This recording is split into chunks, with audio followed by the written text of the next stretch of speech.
Hey everyone, Hundred Shadow here, and welcome back to Genshin Impact. So, well, no, I'm not doing those commissions. So, previously we started on the new event, the Snowblazer Snowbound Journey. The one that's on Dragon Spine, my favorite place in the world. And then we also went through a bit of Durin's story, and kind of, well, we ended up in this really weird predicament where nobody except for his closest acquaintances even knew who he was, and it was like some freaky Twilight Zone kind of craziness. But okay. Before we get back to him, though, let's actually get back to this. Let's see.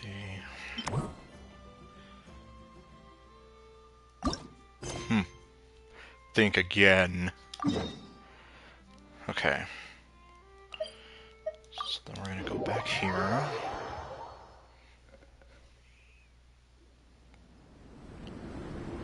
Hey, Marissa! We finished reading that comic book you gave us. It was pretty cool. Why is Marissa looking like that? Morning. Wait, you finished it? Wow, that was so quick! Oh, I guess maybe she struggles getting up in the morning like I do. But anyway, I want to know more. Yes, my eyes need to know more. I want to understand the whole story. And especially from the beginning, since we kind of didn't get the beginning, we just got the next volume. So you two have been won over by Fiatena's infectious charisma? It was but a matter of time. From what we read, it seemed like the Soul Blazers were a group of Natlanese heroes who fought against monsters. Also, Mawika had a cameo in there. Does that mean the Soul Blazers saga is based on historical events? Yeah, good question. That's right. It's an adaptation of Natlan's history. All the characters are based on real people. So Mawika is based on Mawika. I would have been shocked if that weren't the case. But of course, it's mostly for entertainment. You can't treat it as a history textbook. Would it be one of those cases where it's like you go in and it's like you're ready to take a test and then it's like, well, how was I supposed to know this wasn't right? It's like, well, you weren't supposed to treat that like a textbook. Like, oh. The Soul Blazers were warriors who fought against the monsters of the Abyss. Their mission? To protect their nation. So kind of like how it is with actual Natlan. And the drunk kitchen lady's just walking around behind her. Yep, there she goes, I see her. Yep, why does she walk like that? Like, I'm so drunk. I'm having a grand old time. The finest warrior of all the Soul Blazers was Fiatena. She is our hero, our role model. Yup. The Pyro Archon has some real cool fight scenes too, though. She fights with real passion. But there's a whole bunch of other comic series that deal with her story specifically. This one is more focused on Fiatena's story arc. Her motivations, her rise to greatness, and so on. Makes sense. No matter how desperate things got, she never lost hope. Thanks to her dogged determination, she went from rookie warrior with no understanding of strategy to a formidable commander. Along the way, she became friends with a group of fellow warriors who stuck with each other through thick and thin. Fiatena! She's my hero. This story really means a lot to her. She seems truly inspired. Yup, even Lumine's eyes can see it. Oh, every time my thesis gets rejected, I just think about all the challenges that she faced. And suddenly, my own problems don't seem so insurmountable after all. Yeah, I guess if you think of the stuff Fiatina had to deal with versus what you have to deal with, it's almost like her life is literally on the line here. So Don't worry, Alrani. I have faith in you. You'll get your thesis approved one day. Aw, Veressa.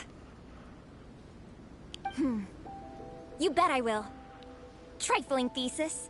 You are no match for me. When I get back to the academia, prepare to be whipped into shape.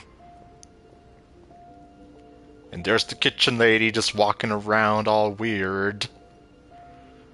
So, now that you guys are into this series, you wanna join the Legion? How does one join the Legion? What does it involve? It's a comic book fan club, right? Is it gonna hurt? Don't stress over it. Yes, we were initially brought together by a shared interest in comics. But ultimately, our main purpose is to share life's joys and get rid of life's woes. Oh, that's actually... that sounds very nice. I guess, like, yeah, you can enjoy the comics, but you can also kind of be each other's support system. Whatever comes our way, we have each other. And we can face it together.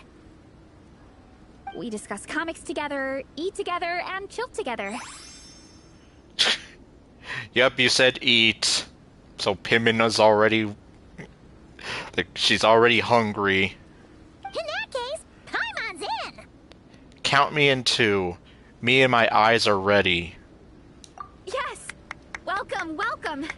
Yay! Captain, what about the welcome ceremony? Or have you forgotten our traditions? Oh, great. So it's not gonna be that easy. Is the welcome ceremony gonna hurt? Of course I haven't forgotten. Find a nice open space and wait for me there. I'll just go grab something from the camp.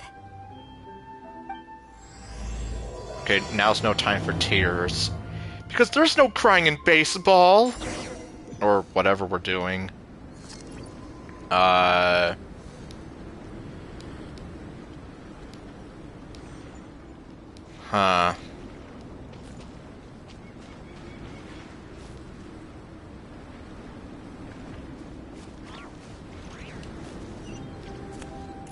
Okay, we're going over there.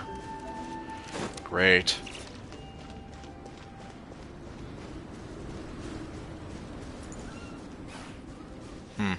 I guess I won't worry about that right now. And, well, ironically, there's no Sissin Mage or Kitchen Lady over here.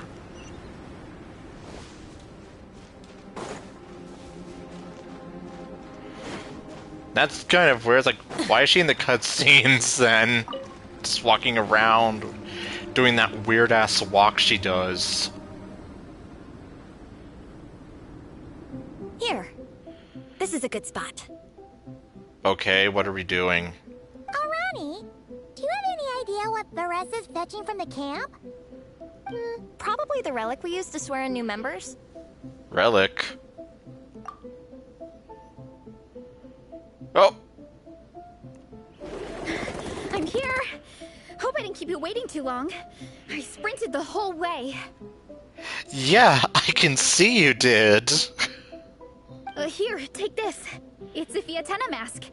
I made it myself. Oh, and unironically, it almost looks like the one that she uses. But then, well, we kind of already know that she's inspired by Fiatenna, so also makes sense. Thanks! Huh? Isn't this the mask you wear in combat? Yes, see, Paimon knows. That's right. Fiatenna used to wear a mask in combat too. So the one I made for myself is modeled after hers. Yep. Mind if I keep going for a bit? Sure, why not? Not at all! The floor is yours! The tale of the Soul Blazer saga is a long one, told over 12 volumes. The characters go through so many changes along the way, growing and developing as the story progresses. My kind of story. This mask, for instance, is just one of the 5 different versions Vietena wears during the story. This one is my favorite of them all. Ah, so...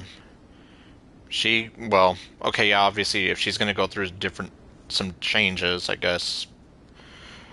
Her outfit, her combat attire goes through some changes as well, which can make sense.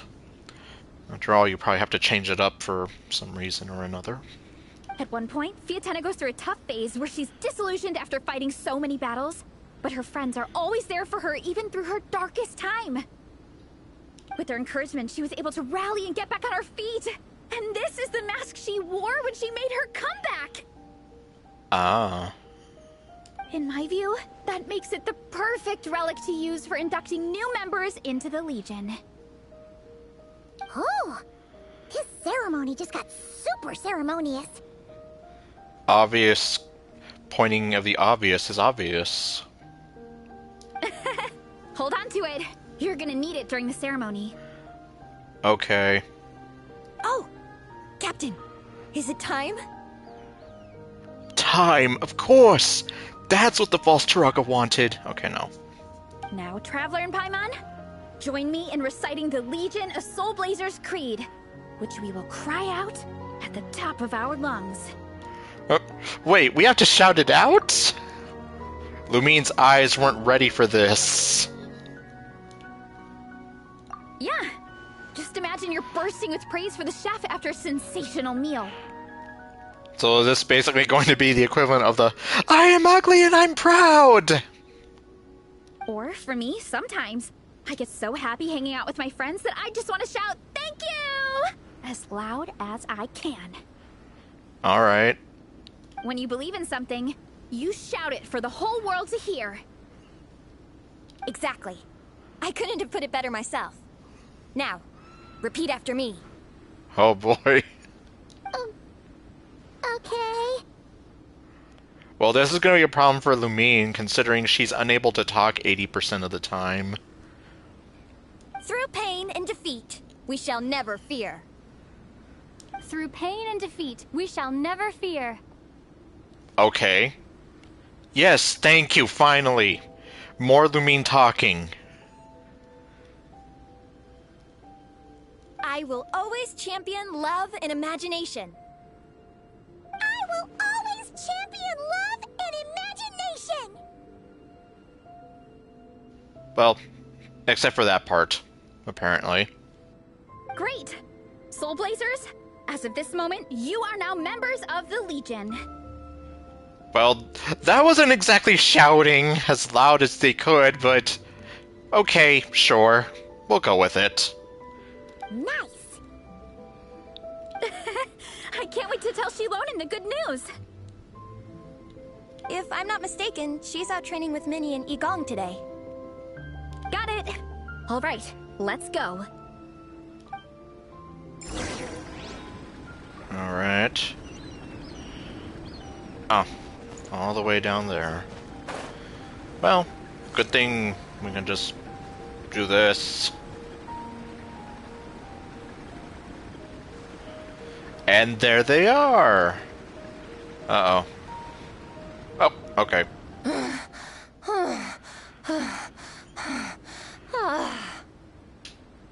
What did you do? Vice Captain, shall we call it a day? That's enough strength training for now. But we still have racetrack familiarization training. We can't afford to skip it. Attention, Soul Blazers! Da-da-da-da! It gives me great pleasure to introduce 2 new additions to the Legion of Soul Blazers. The Traveler and Paimon! The pleasure's all mine, or... I will always champion love and imagination! Alright! Induction complete! Now we're officially Soul Blazers! Ah, welcome to the club! Unfortunately, I don't think we'll be able to hold a welcome party for you today. There was going to be a welcome party? Minnie and Igong have been training for ages. They are completely exhausted. Yes, Minnie Over there looks like she's about to fall over at any moment. Congratulations. Congratulations. Minnie, you still up for racetrack familiarization training? Well, even if she's not, it's like Shilonen said, you can't skip it. Yeah. Why wouldn't I be? Since it's a 4-person relay, we gotta rehearse every stage. Gee, she literally does sound like she's about to fall over or pass out at any moment. I'm so jealous of Alrani. Logistics is the easiest job. Gets to stay at the camp the whole time. Yeah, they seem totally wiped out. Alright, we can skip the welcome party. We pretty much know everyone anyway. Yeah, at this point, we kind of do. Shame you have to miss out, though. I feel kind of bad. Let me think. Ah, okay. Here's what we'll do. Why don't you join us for training? We still need to practice on the race course itself, so we can turn it into a team-building event. Hooray! In this cold weather, there's no better feeling than running around and getting the blood pumping. We'll all feel toasty and warm by the time we're done. Yeah, and all this running in the cold is good for your buns and thighs. Yeah, buns and thighs. What do you say, Traveler? Me? Join you for training? Running training? Buns and thighs? Come on, it'll be fun. We can chat while we train. It'll take your mind off it. Paimon thoughts? Get those legs moving for once. I'm still here thinking, like, yeah, seeing Paimon running or using her legs for anything is going to be extremely cursed. Heck, seeing Paimon walking on the ground just alone is going to be like, oh my god, what have we done? Kill Paimon out. She is not cut out for this at all. Yeah, why am I not surprised? Paimon's never run a day in her life, because she can fly. Flying's way faster than running. Which makes me wonder, why do you even have legs? You don't use them. Unless you're doing that little thing where you're kind of like... Well, obviously she's not stomping on the ground, but it looks like she's doing that little march thing. That's about the only thing she uses her legs for. Is it now? We should race sometime. Put that theory to the test. Yes, I would like to see that. No thanks. Paimon flying is faster than Paimon running. Not Veressa running. Yeah, but like I said, Paimon walking or running would just be very cursed to see. Alright, we'll let Paimon off. It would be pretty absurd having someone who can fly join a running race. That is true, because, yeah, no running. And if she really can fly faster than most anyone running, then there's probably going to be someone getting angry and being like, cheater! I'm all rested up, so I can join you instead. As for Minnie and Igong, if you guys want to keep training, then pace yourselves and stick to slow jogging. But if you're worn out, feel free to stay put and recover. Yes, because you do not want to overexert yourself. You could either strain a muscle or work yourself to exhaustion, and ultimately just... it's not going to be good for you in the end. Especially, yeah, so... Thank you, Vice Captain. Yeah, I'm not moving. I'll just rest right here. I'm down to keep training. Okay, that makes 4 of us for training. Me, Veressa, Minnie, and the Traveler. Let's split into 2 groups then. Shilonen and Minnie can do a slow jog. I'll be sprinting full speed on the race course. Okay, then... wait. Traveler, you join whichever group you want. We're just happy you can join us. Okay, I was like, hey, wait a minute, so where does that leave me? But, alright. Let me see. Head to the start of the track. Okay, Paimon's just there.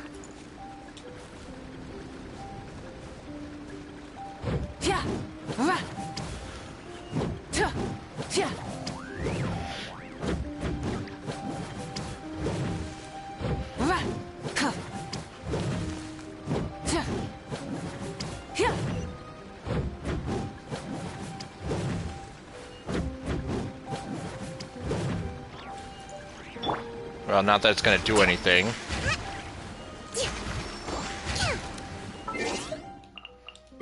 Oh yeah, hold on.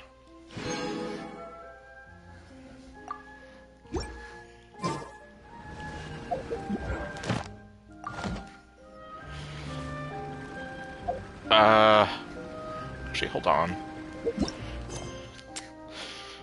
Okay, well...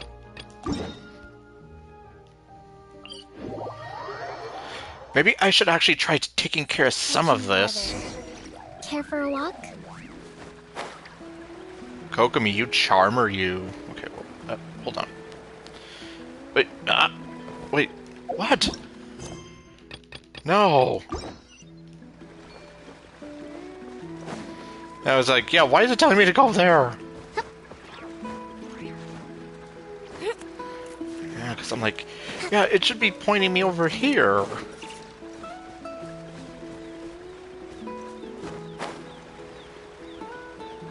Well, I'm still not going to do the one with the Petlosaur nail trimming, because that one, I've done it so many times, it just gets annoying to me.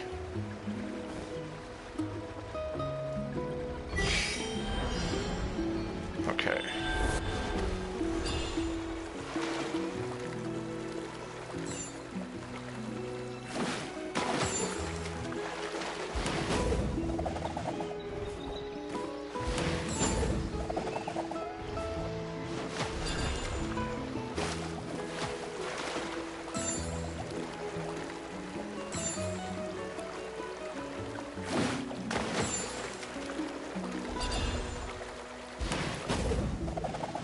And that's all she wrote.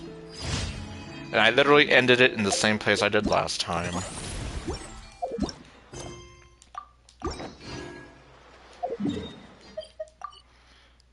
Oh, okay, it's up here.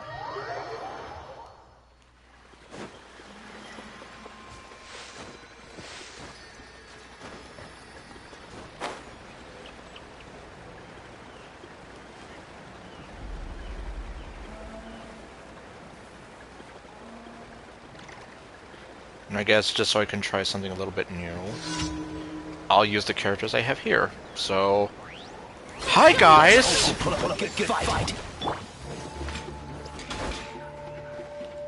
Luscious, stay your hand. Get to work!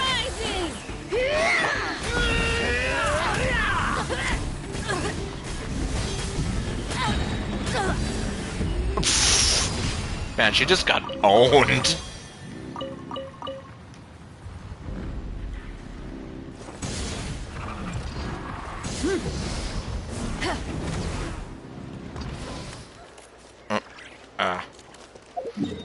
Okay, increasing danger.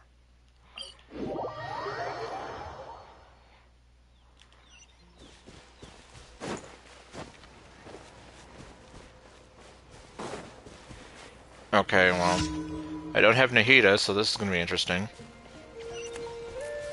Well, then again, you're not really supposed to be trying to kill them, you just have to destroy the towers. Stop me! Which, thinking about it... Incinerate! There we go. Live and let live! Oh, great.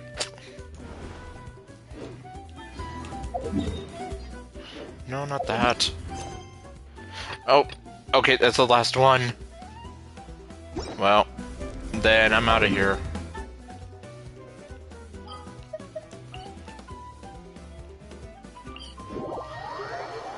Okay, well. Oh, wait, no, not this one.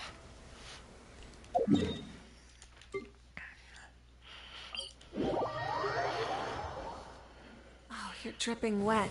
That must be uncomfortable. Let's take a break. I'll use my fire to dry you off. Why are you talking about me being dripping wet? Okay.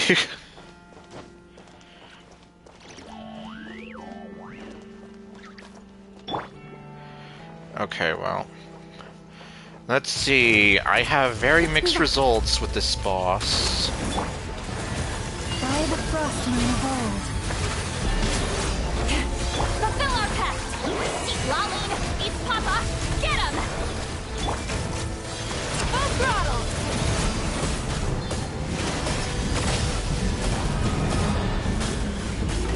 Sometimes I just don't get the timing quite right. Allow me. Branch into song. Show no mercy! Not you two! Time to end them! Try and stop me!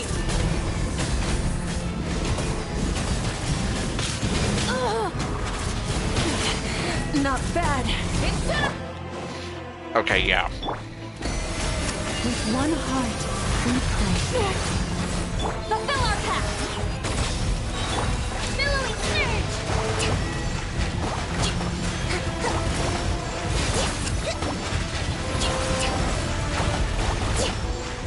Okay.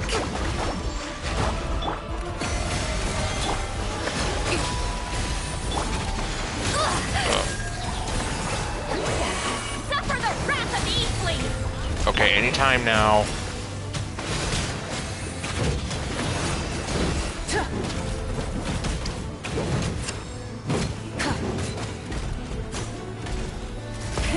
Rev the engine!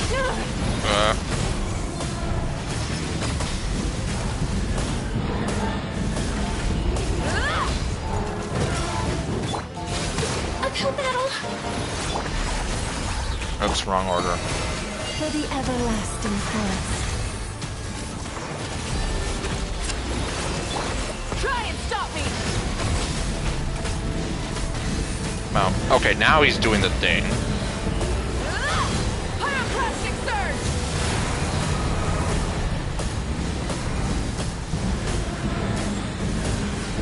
Incinerate!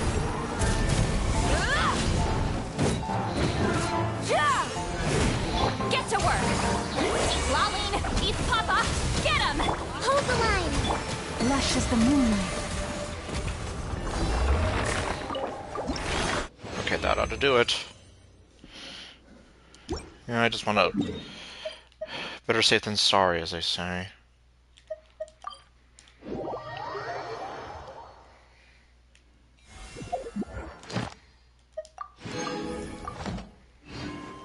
Add Astro. Hello, robot. Thank you for complete. Add Astro.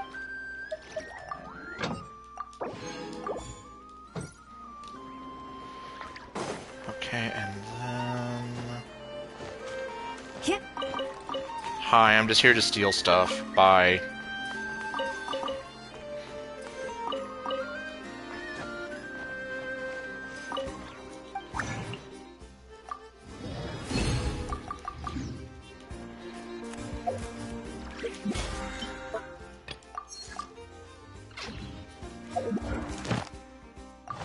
Oh, wait. Okay, there we go.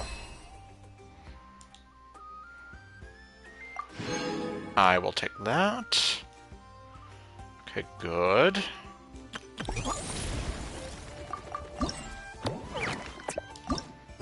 Okay, now we can go back here.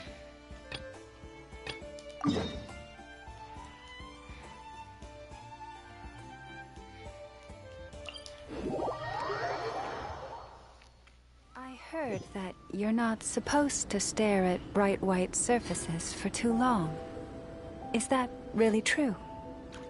It's so beautiful. I can't look away. I've never heard anyone say that before. Also, real talk. Wouldn't she be freezing out here the way she's dressed? I'm just saying.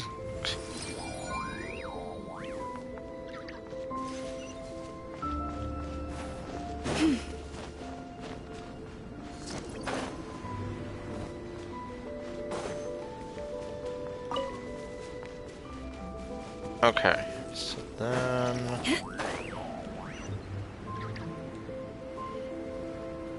it's... Oh, that's right. What was I thinking? Well, to be fair, I wasn't sure where else. I mean, outside of just teleporting over there and then just walking back.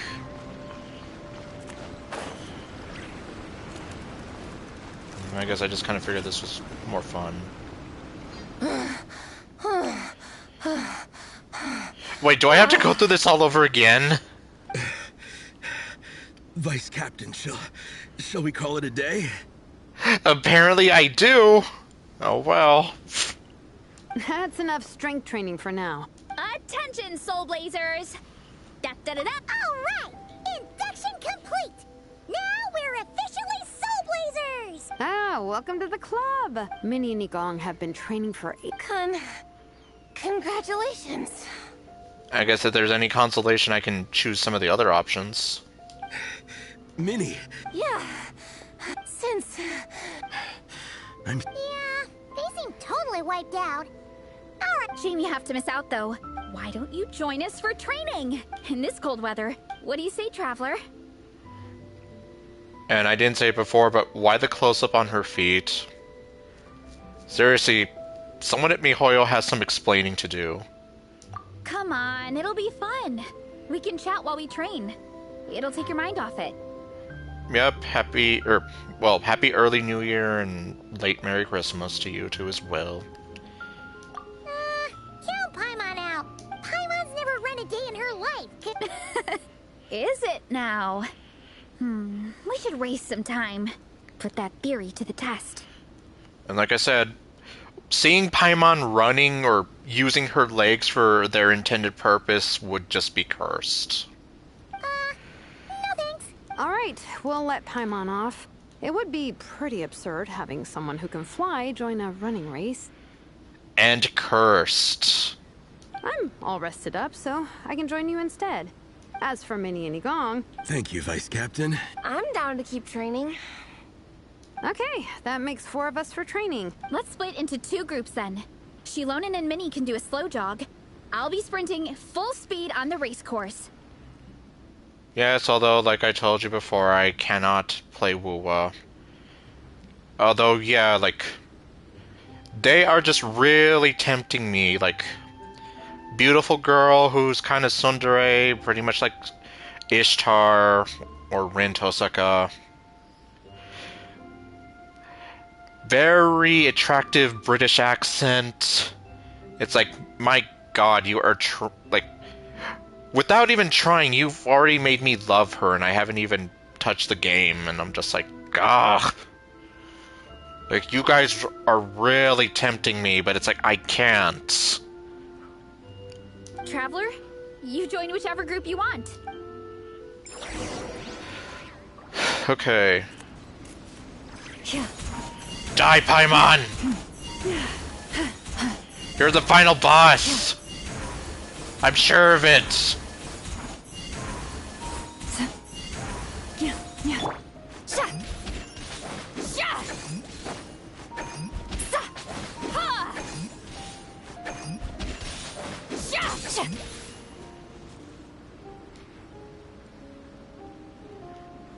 Oh, okay.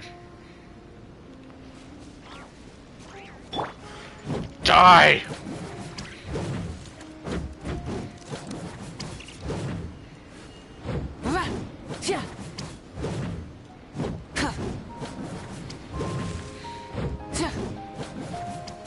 Ugh.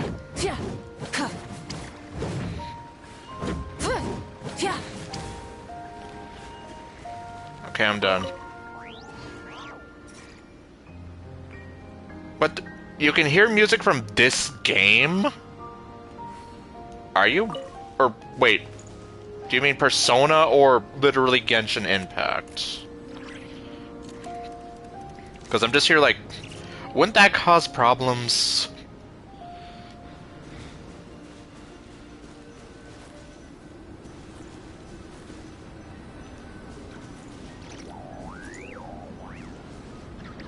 Well, she seems pretty happy with things. Ah, okay. At least that makes more sense. Considering Sega does kind of have a hand with, well, especially with Sonic, but... Because, yeah, I'm here like... Yeah, wouldn't there be problems with them having Genshin Impact music in there? Just saying. Since Genshin is like the competition. Anyway, as I was saying, she seems pretty happy with things right now, despite nearly collapsing from exhaustion.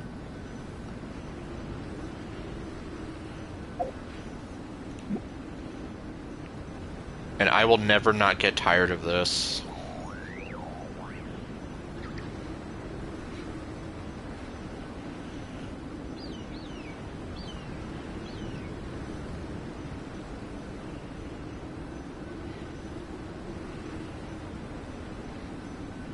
Or should I say, I won't ever get tired of this, something like that.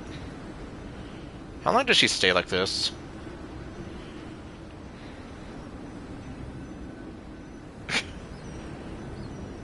You know, just out here chilling. In the literal frozen tundra! This is about as chill as you can get. Oh, Shadow's motorcycle. You mean the one from Shadow the Hedgehog that he crashes into the thing at the very start, in the opening?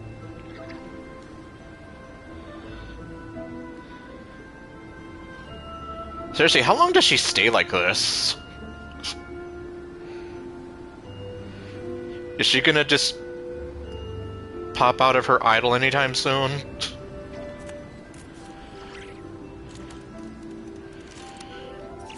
It's like, hey Mawika, are you gonna do anything today? Nah, I'm just gonna stand here looking sexy as hell next to my motorcycle. And have my shades up.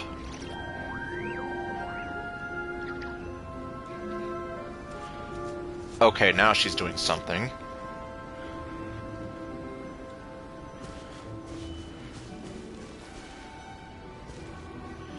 Look out, Shalon, it's your worst nightmare. Mawika's here to ask you to make something. Okay, I just wanted to grab that, okay. Oh, alright. Wait, what? What is this? Okay, keep your head up, shoulders back, and allow your arms to swing however feels natural. You'll save energy that way.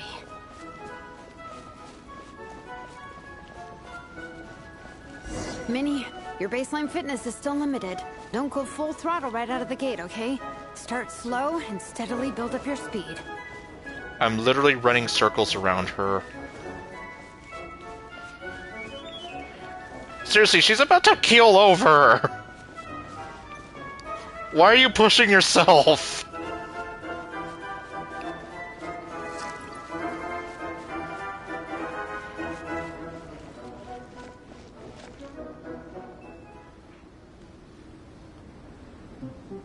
There were some monsters up ahead, but I chased them off. They won't affect the training. That didn't take very long. How's it going? You two holding up okay? Well, Lumine is fine. It's Minnie who seriously looks like she's about to fall over any moment now. I'm good. Minnie's form is so much better than last time. But she still looks she still looks like she's about to fall over. I still think I need more practice. You don't look so good. No, you don't! Why don't you take a rest, why don't you take a rest, Minnie? Don't take a wrist. Unless you're taking Lumine's wrist so she can help you sit down somewhere. The course goes into an uphill climb from here. It's gonna get pretty tough. Yeah, tell me about it. Because I used to climb mountains. And yes, it does get pretty tough. Especially since it's like now you're going against gravity. It's fine. I'll keep going. I gotta get a good ranking. I don't want to drag this scheme down. I don't like where this is going. Even so, you shouldn't push yourself too hard. Health and safety always come first. Results are second. Yes, exactly. Thanks, Veressa. I do appreciate it, but the thing is... The thing is... You need this, don't you? For personal reasons? You mentioned some kind of deal with your parents. I'm guessing it's something to do with that? I noticed you had a certain look on your face when you first brought it up, like you were trying to suppress how you were feeling. Yeah, she did seem a bit off in that initial meeting.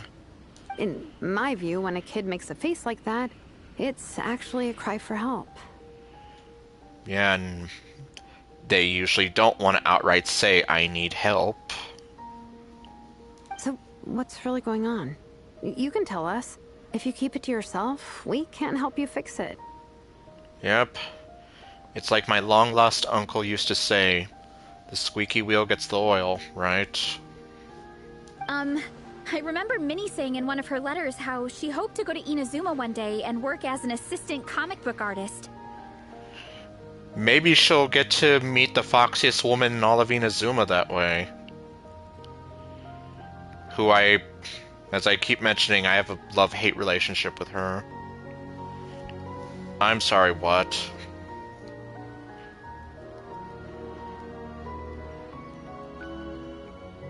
There's a what?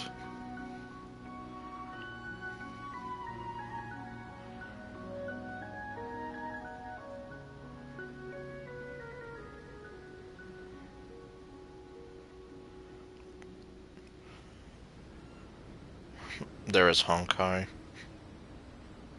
Well.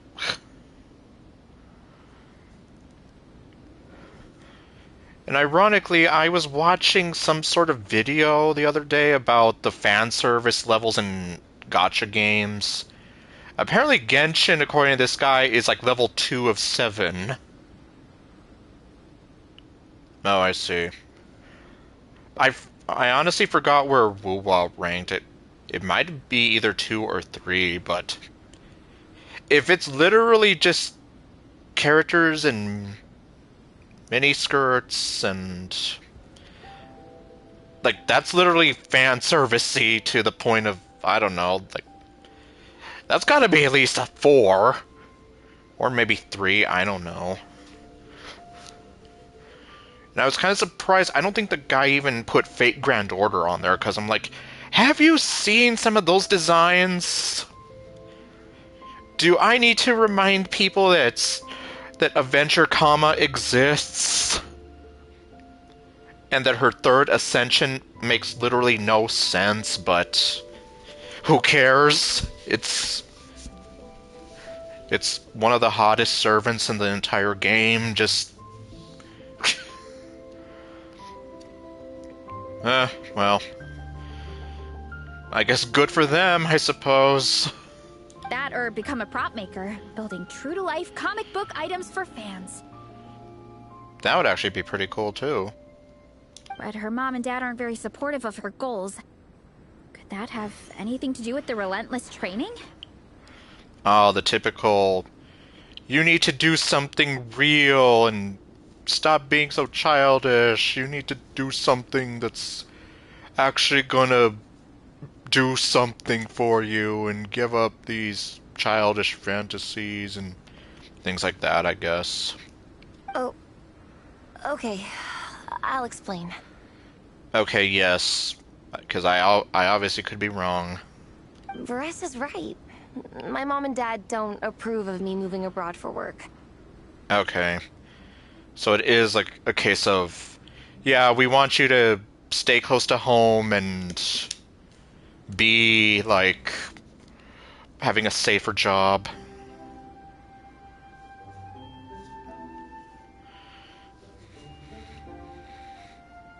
What are you talking about now?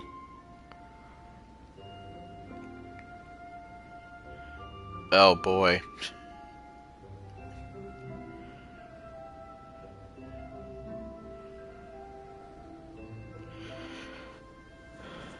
Okay, I'll bite. When is Iono's rerun?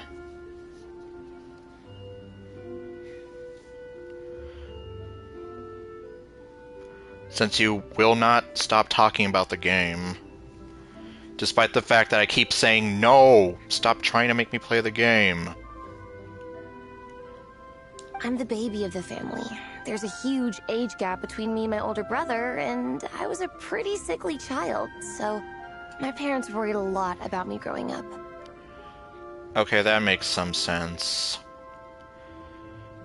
So you definitely have that going against you, and then... Well, physically pushing yourself to the limit is not helping, though.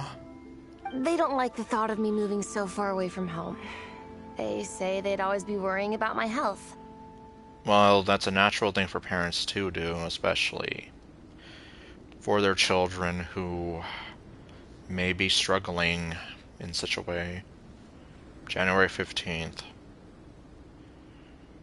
Yeah, I doubt I would be able to make it even if I were to just decide that I hate myself and I want to make my life harder and pick up the game. Also, they'd rather I pick something more stable. The idea of trying to make a career in the comic book industry is crazy to them. They think I need to be more realistic. Get a real job. There you go, that's what I was looking for.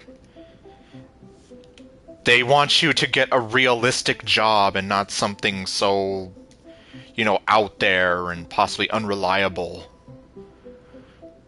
So, I was half right. But what employable skills do I even have? I can do art, and I can build stuff, but I'm no good at anything else. Don't be so hard on yourself. It's like, no matter how many times we have the conversation, I can never get through to them.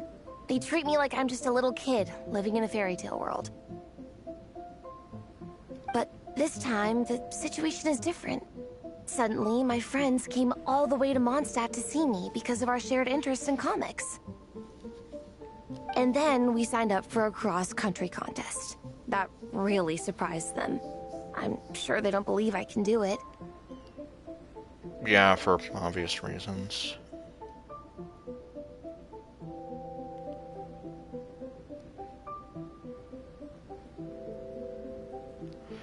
Well, I guess that's on you, though, but anyway. So, I made a deal with my parents.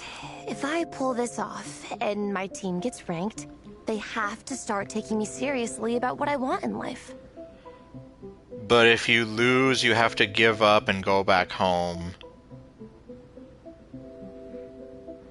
Well, I guess I can kind of understand that. Like, if I'm being honest, I kind of did prefer Fontaine over Natlan, but... I mean, Natlan still has some stuff I like Sitlali. Don't worry, Minnie. You're in good hands. Even Coach Jansan has praised me for how fast I can run. And she has high standards.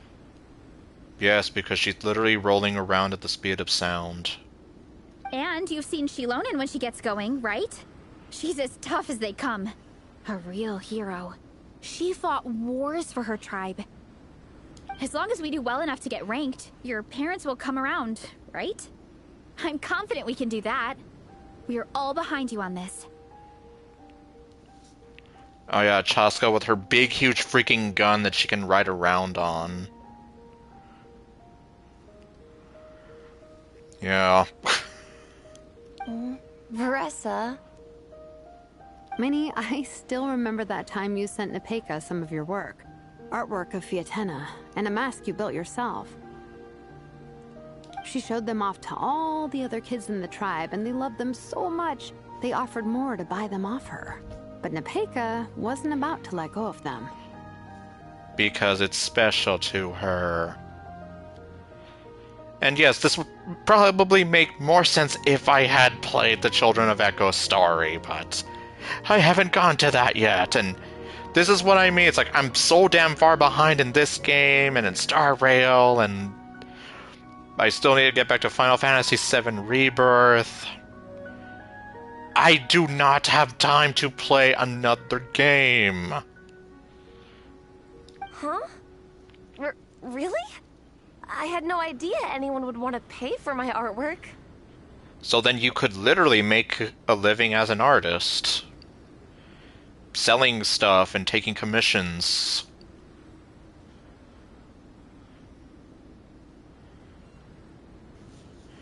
Well, obviously, yeah, you did see the bike with Mawika, the Pyro Archon.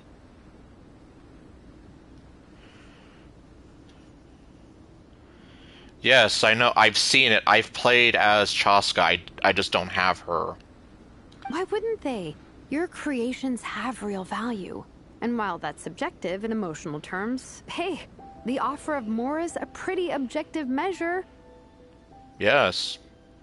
To me, that fact alone says that you already have a real job. Yeah, so for people who say that being an artist isn't a real job, I disagree. Your mask and artwork are already famous in the Collective of Plenty. People are constantly asking, who painted this? It's incredible work.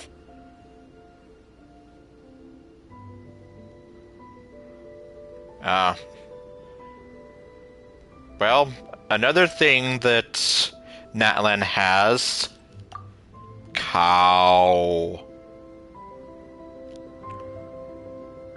Cow who can literally run like Sonic the Hedgehog. If you ever visit our tribe, you can bet there'd be crowds of people swarming you and begging for your autograph. And maybe offering commissions. I'll definitely visit one day. I had no idea I had fans already. Yeah, so if anything, it's like... just take on however much commission work possible, and then just go to your parents and be like, look at all the money I'm making! All in good time. We can talk more about that later. For now, I think you need to stay here and get some rest. Thanks, both of you. I'll make sure to rest properly. Yes, that way you do not keel over. Good. I'll stay here and keep you company for a while. The Traveler and I will keep training then. Might as well finish out the track. Okay.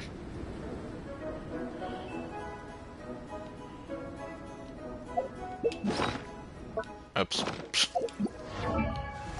Well, that, and at least to me... See, Lolly's probably like one of the best characters in this game. Design-wise and character-wise.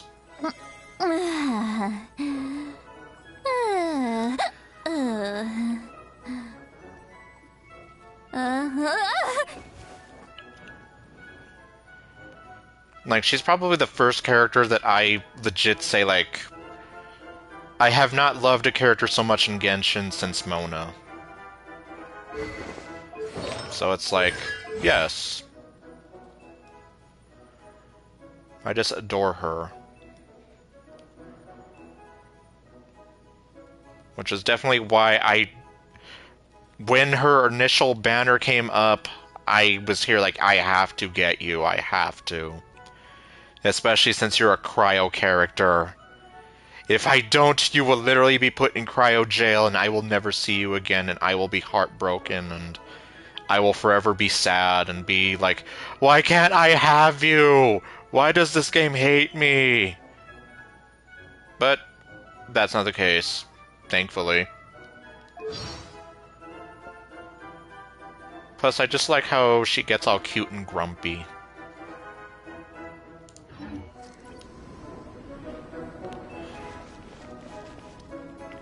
Yeah, that was the problem. And it's because she was gonna be in cryo jail that I went for Sitlali and then I tried to go for Mawika, but I missed. So then I had to wait for Mawika's rerun and then I got her. You definitely don't want to stray off course on a mountain like this. It could get dangerous. Oh, of If you find course! yourself getting cold, there are some torches off to the side in this section. Just set one alight and warm yourself up. Well, it's a good thing I have Pyro Traveler.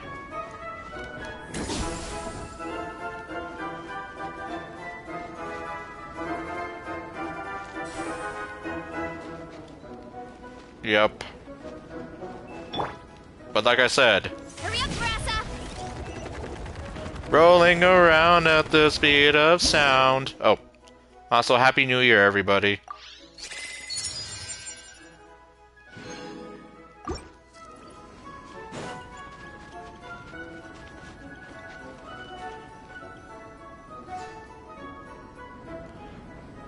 We made it to the relay point. Good job. I gotta say, this terrain is seriously challenging. If people don't familiarize themselves with the course in advance, they could easily get lost on race day. Yes, they could also get as hopelessly lost as I did the first time I came here. And no, she's not. Like, I actually love her as a character. She unironically reminds me so much of the character of Sayori from Doki Doki Literature Club.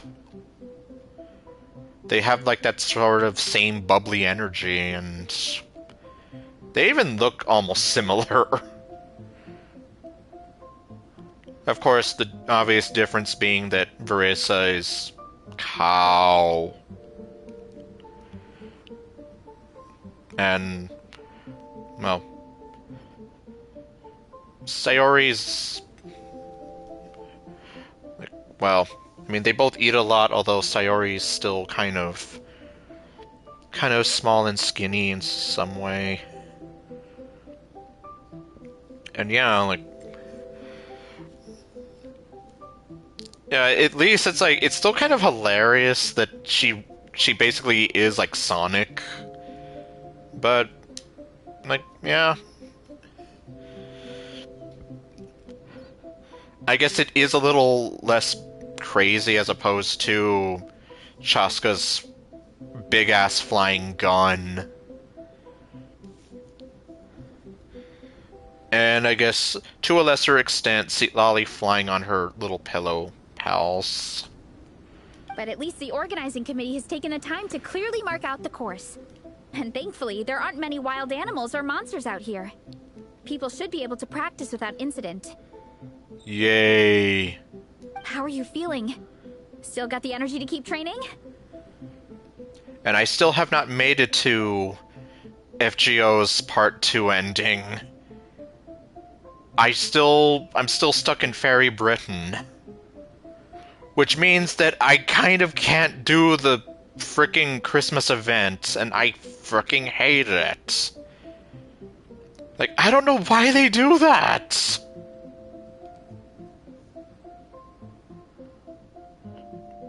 There's a good chance that they're probably going to make a part 3. Like, do you really think that they're going to, you know, shut down a game that makes them a ton of money?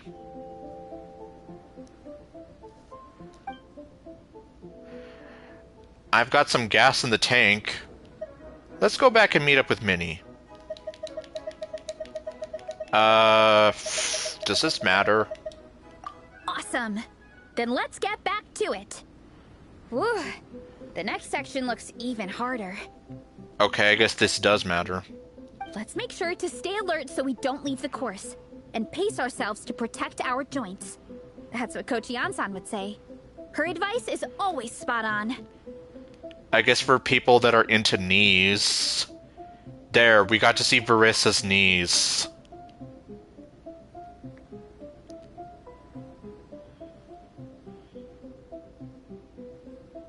Wait, when the hell's the 10th anniversary? Wouldn't that be 27... no, not 2017. No, 2017 would have been when you... I don't know. Yeah, when the hell is the 10th anniversary then? Like...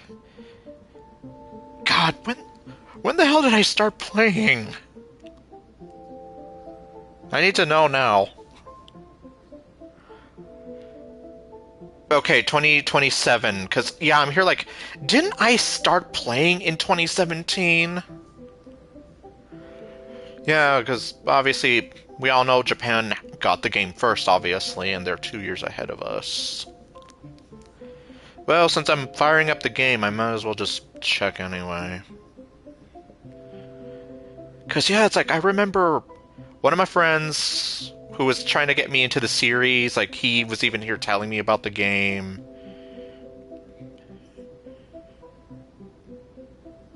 I don't know what that is. Beast Eris Girl? Where was I?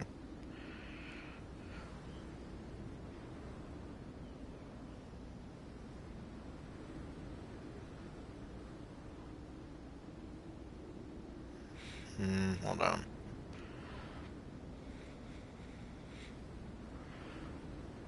Oh, darn it.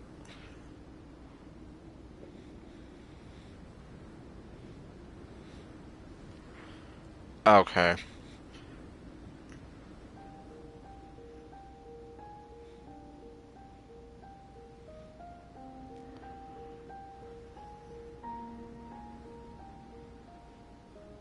Huh. Jeez, I forgot. Jeez, I forgot how you check that. My room. Let's see.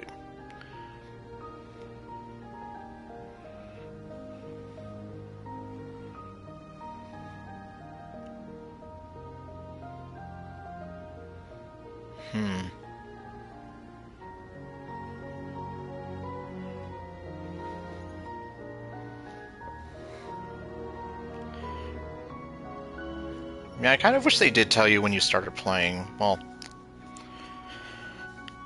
although I'm pretty sure.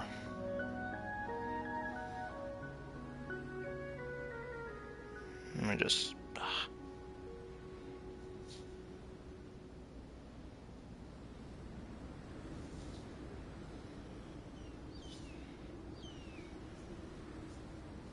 Yeah, I know there's a way to do it, but. Oh, there we go. Spirit Origin List.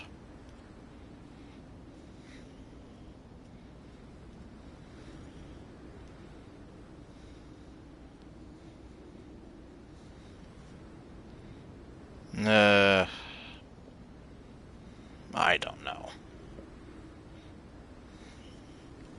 Okay. I'm gonna be giving myself a headache trying to remember how you do it. So I won't. This is the second section of the official race course. Watch out for signs so you stay on track. Oh my god, there's a sign! I need to watch out for him! Okay.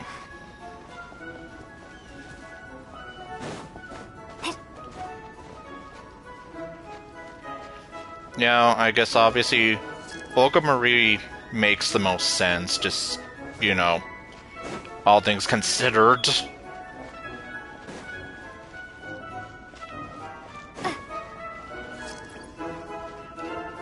She was literally one of the first characters we ever saw until, you know. Watch out for that pit. Don't fall in. What's that? Fall in? Okay, no, I'm not.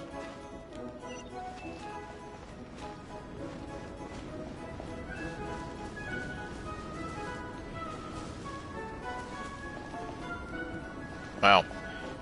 Okay, you literally almost could fall in if you are following the signs and you're not careful.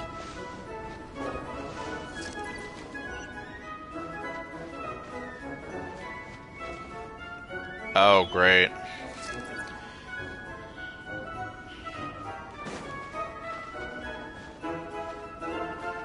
And I would like to hope that fighting her isn't going to be a nightmare like fighting Solomon. I hated his fight. Oh. Oh, jeez.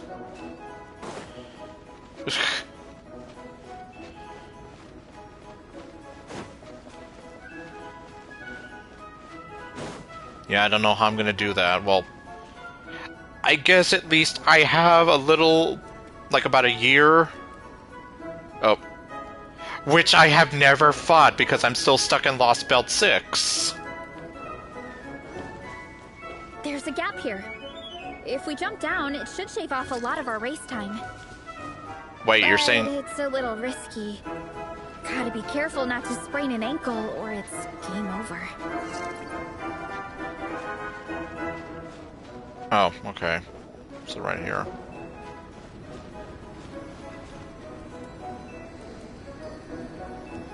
But yeah, unfortunately, I don't know how you fight the Lost Belt 7 boss. Yeah, no kidding. Because yeah, back in the day, I was here thinking like fighting Solomon was a nightmare. Which is why I hated the fact that they kind of made you have to fight him again.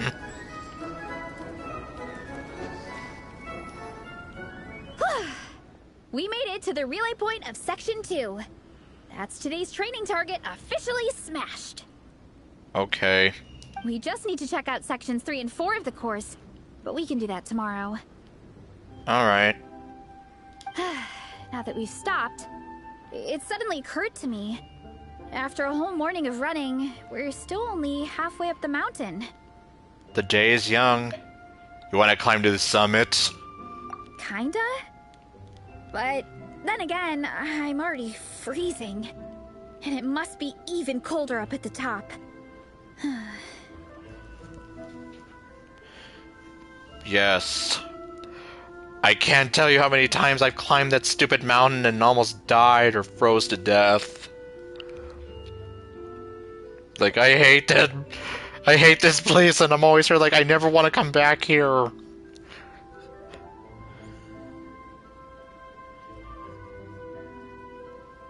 Wait, hold on. What the hell is this? Why are you saying that Firefly's in Genshin? Oh, okay. I hate you, clickbaiters. You lied to me. Apparently they're just saying you can make Firefly in Genshin.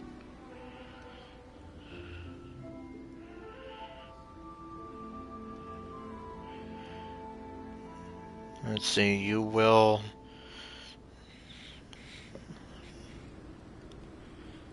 Ah, well. I guess we'll see how I do. Well, okay, and, well, nobody's gonna see how I do since I don't stream Fate Grand Order. If I did, that would definitely be kind of a nightmare, though. Yeah, forget it. Let's head back. I'll catch a cold if I'm out here much longer. Well, Varessa, I mean, yes, you probably could, especially considering you're showing so much of your thighs and your tummy. But it could be worse. You could be Lauma and... Seriously, the way she's dressed! Why don't we regroup with Shilonen and Minnie, then head back together? Yeah, like, seriously, that midriff. Just look at that midriff.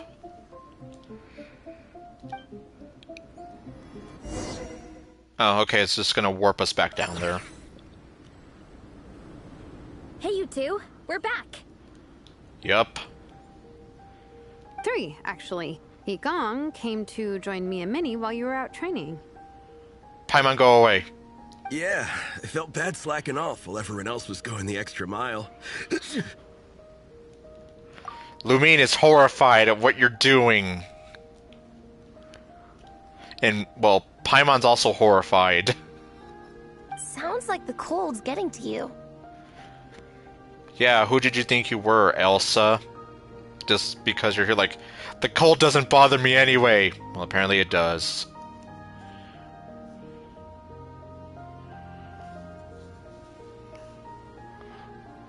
Hold on, what?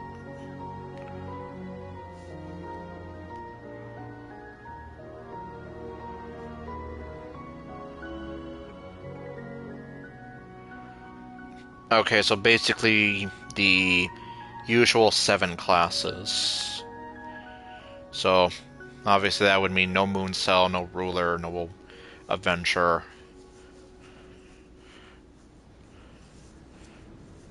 Oh. Okay, I guess... Maybe that does kind of explain why I've seen so many people talking about who they should make Grand Servant. Because, yeah, I was always here like, what are you talking about? Well... I mean, I'm still probably gonna have to wait and see when that happens. Alright, let's head back to camp so people can get some extra layers on.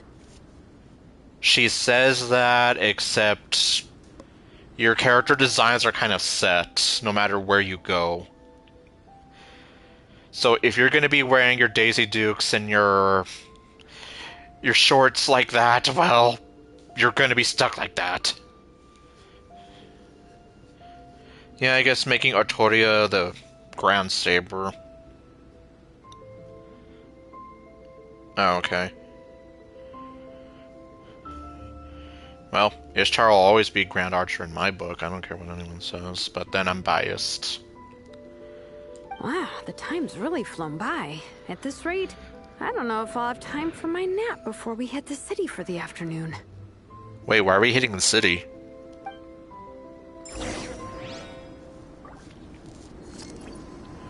But anyway, I guess you can understand what I'm saying. Look at how Kokomi is dressed.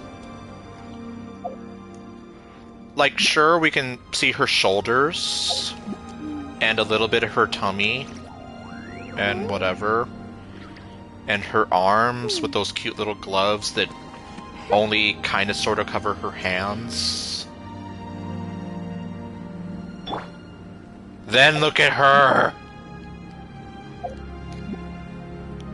How is she not freezing to death? Like, seriously. Verisa is more covered up compared to her.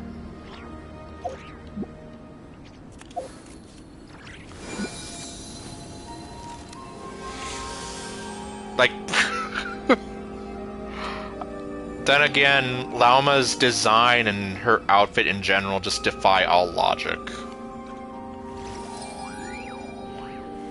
And yes, I do mean all logic. Okay, I'm getting out of here.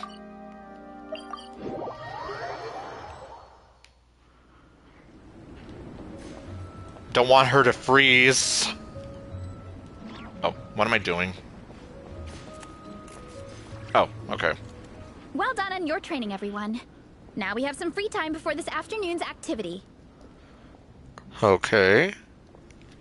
And what would that be?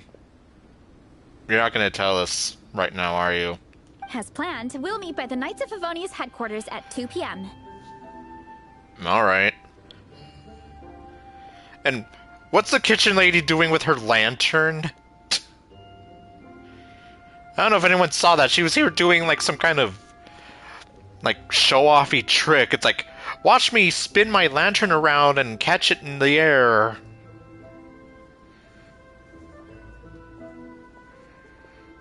Yeah. But it's like, I really do not want to go back to that mountain, but they made this whole event apparently centered around it, so I have to deal with it. Will we get to go to the library? Will we? Will we? You want to meet the hot librarian, don't you? No. I'm sure she just wants to check out what they got there. That's right. Excited? Yes! Me too. After days up here in the mountains, I'm looking forward to finally checking out the city. Great. In that case, see you all at 2 p.m. sharp for some well-earned fun. What time is it now? Oh, Alice. Yes. Oh, Alice. Although, obviously, it's still Lauma for me. Yeah!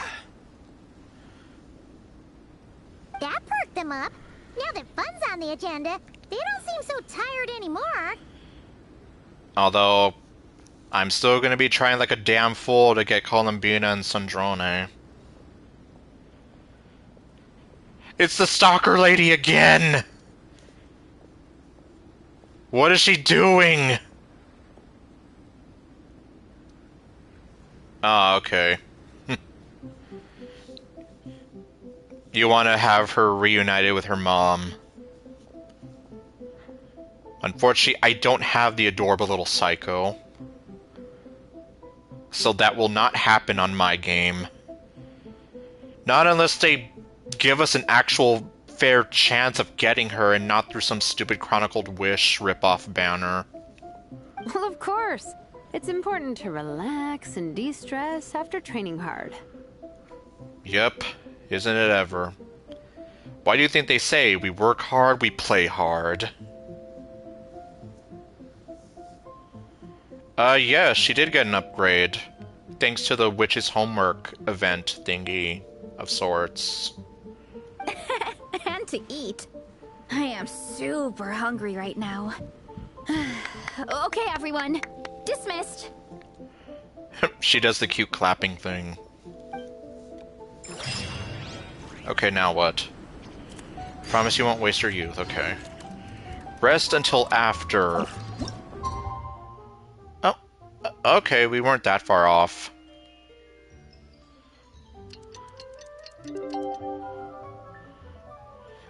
Yeah, and it's a good thing we finally have the voices again. So we can actually hear Klee's voice. Because seeing Klee, but not being able to hear her was painful.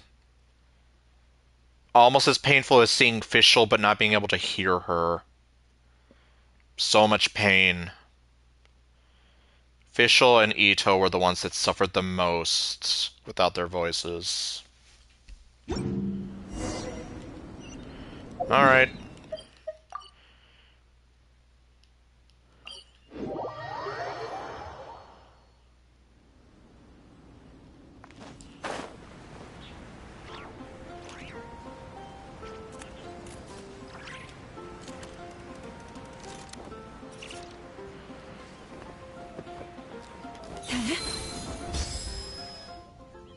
Okay, people. Time to go. I wonder what the Mondstadt's comic collection is like. Don't let me down, Mondstadt Library. Well, Lisa is very proud of all the books that they have. Shilonen, we made it! Where did you come from? Nice. Everyone's here. Let's go. Minnie and Varessa are already inside. Oh, I was gonna be like, what are you talking about? Everyone's here. That explains it. Oh, you're just gonna warp us over there? Wow, they really did.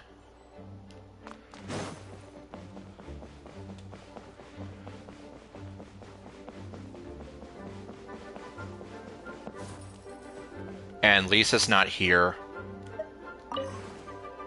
So now I am Lisa. Although, I guess, real talk, Lauma definitely could give her a run for her money. Considering things.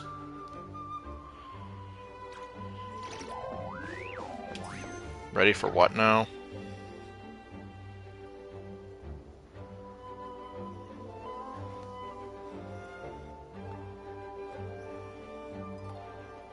Oh, okay.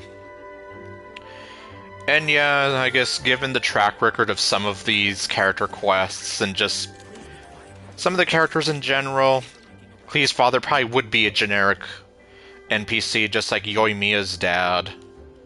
Or Dea's dad, but... well, considering she's apparently adopted, I guess that's one excuse. That's at least a passable excuse to use for why he's a random NPC. Please be quiet within the premises and refrain from making. Oh, that's right. Even Nefer's dad is a generic NPC. Then we have the reverse of where Yukong's daughter is just a random NPC, and I'm just like, how? How could you do that?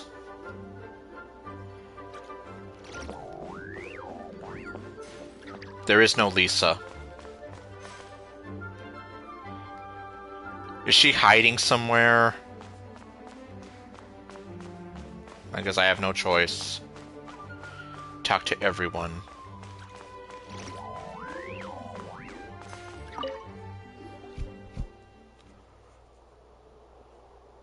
I am loving the atmosphere in here. The peace and quiet, the subtle scent of flowers in the air, plus the chairs look really comfy. Whoever runs this library has great taste. I wholeheartedly agree. Lisa is a woman of exceptional taste. Yep. And a very sophisticated woman indeed.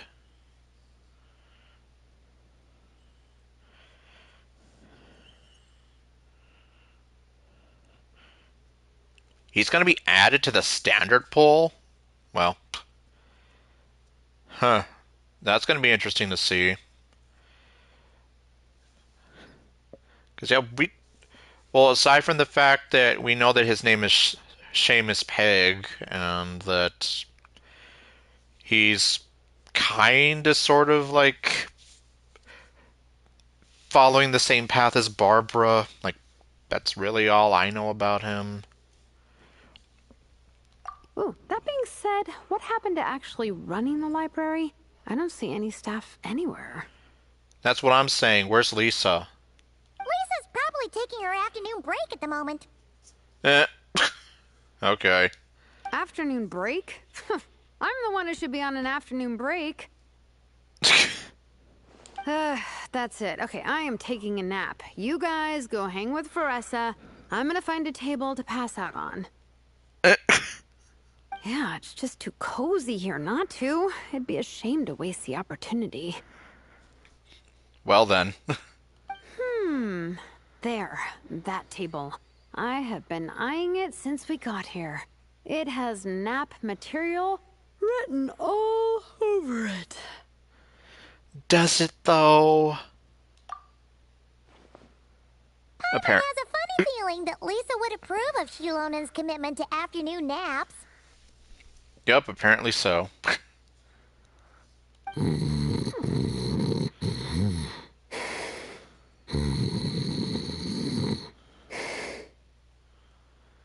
Yeah, Varka's not their father. Although, if he seriously is added to the standard pool, that's going to be interesting. Because I was hearing something about how, like, he's going to be an Animo Claymore user, and, like, he wouldn't be added to the standard pool, but then... I mean, honestly, anything can go. Whoa, that was fast. 1 second she's talking to us, the next she's out like a light. Yeah, no kidding. Her work can't catch up with her here. Maybe that makes it easier for her to relax. Guess so. Happy napping, Shilonen.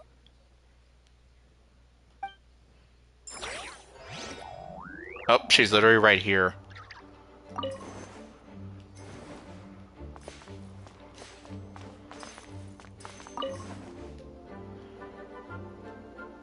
So, how's it going?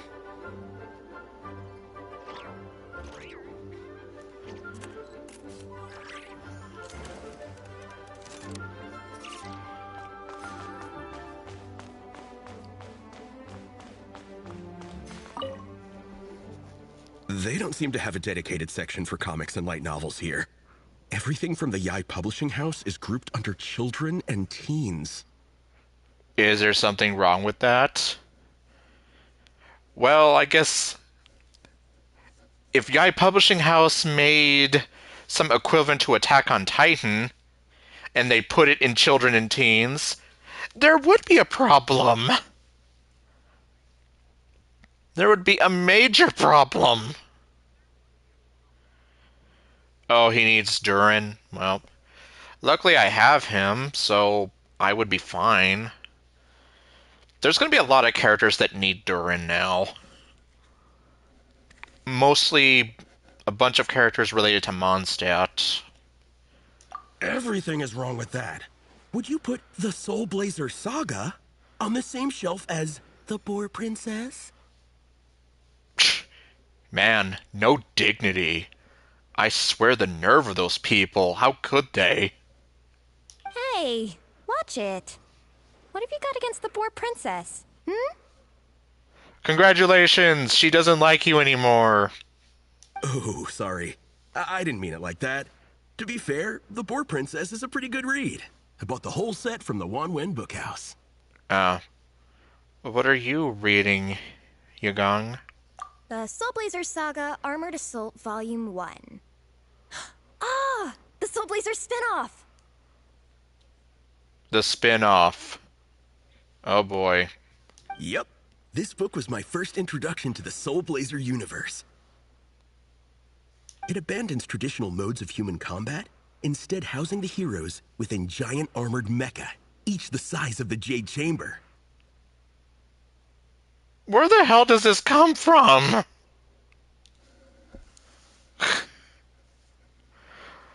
Like, mecha?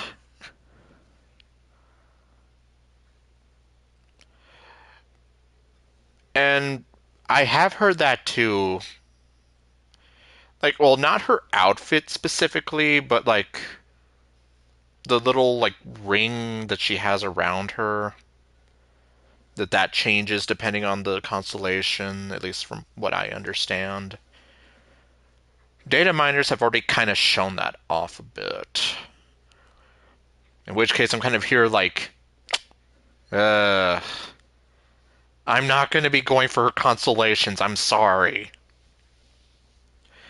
Not unless they do kind of like what they're doing with this new event, well, this sort of recurring event where we can get constellations. But then we only have certain characters up to a certain point included in there, like no Natlan or non-Cry characters for one thing. And since it isn't canon, it's free to delve into territory that the original series can't explore, like aerial combat. It goes pretty hard. Oh my... So it's not canon, just like how DBZ... Or, not DBZ. Dragon Ball GT isn't canon, or Dragon Ball Daima, how those aren't canon, so it's like, we can do whatever. Oh my freaking... They just really want to give us the middle finger, don't they? Man almighty. It's like, and I wanted to try going for Skirk as well, so... Double whammy. When I discovered this as a boy, I thought it was the coolest thing ever. As soon as I saw mecha and mid-air dogfights, I was hooked. So you're big into the mecha genre, huh? Yep, apparently so. Then you would definitely love Gurren Lagann, if it existed in Genshin. Or, well, obviously, the granddaddy of all mecha, Gundam. I sure am. After that, I was hunting down books in the Soul Blazer series wherever I could find them. I even bought the Mecha Warrior action figures released by the Yai Publishing House. They make action figures? Okay. So the Yai Publishing House is like... Yeah, I'm here like, so they're like, essentially... Well... Okay, off the top of my head, I don't really know too many, like, Japanese publishers and where the volumes go, but basically, almost like one of those publishers and Good Smile Company rolled into one. I gotta say, though, it really did a number on my savings. Those action figures are so expensive, and there are so many to collect. Yeah, brother, I'm right with you there. I say as I look at my Transformers collection, as well as what Nightmare Ninja has dubbed my shrine to Rem from ReZero. As well as the shrine I've made to Monica from DDLC. Yep, that's how it goes. Seems like every other day there's a Soul Blazer reprint, collector's edition, spin-off series, sequel. So much to keep track of. Yes, thank you, finally, someone says it. Like, how do you keep track of it all? Oh, okay, and well, I didn't even know there was a Bleach game, but then again, I did not exactly get into Bleach early on, so I just know some very, very, very light things about it. Like, I know Ichigo's there, and Orihime, and Rukia. Yeah, the thing is, the publisher knows exactly what they're doing. They keep milking their cash cow for all it's worth, because chumps like me fall for it every single time. Yup, they know that we'll eat it up, and we'll be willing to spend our money on it. And it's like, rinse and repeat. Me too.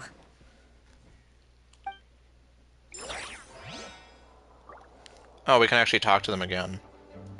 Yigong, which book are you gonna borrow? Just this one. Armored Assault, Volume 1. Can't beat the classics. Okay. I'll leave you two to browse these books together alone. I don't want to interrupt your alone time.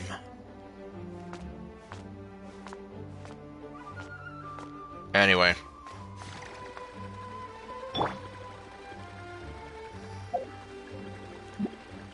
Hold on.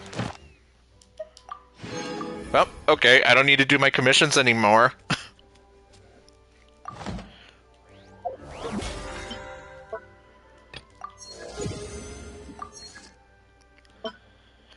Yeah, because, like, well, I mean, I know they have the 1,000-year blood war going on right now. And I'm just here like, well, I would be having to catch up so much and grumpy. There would just be so much for me to catch up on, just to even, you know, be current with it. And going back to the whole thing where it's like, there's only so many series I can get into. It's like, yeah, that goes for anime series as well. Like, there's so much I want to get into, but so little time. Like, as much as I enjoy ReZero, it's like, I still need to finish Season 2 and start on Season 3.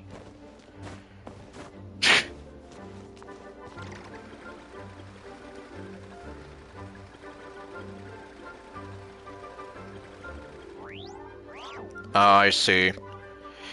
And, yeah, obviously, considering I didn't watch or read any of the Bleach series when they were initially releasing, yeah, that kind of made me SOL in that regard. Like, kind of like how 1,000-Year Blood War is still kind of newish right now, so I imagine the diehard fans have already gone through it in some form or another. Because they're obviously all caught up.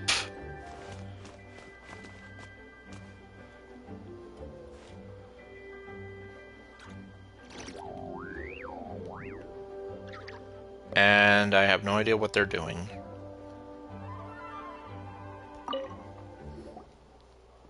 I'm surprised Miss Musk isn't here today. I always see her by the linguistics section. Oh my god, it's Ella Musk.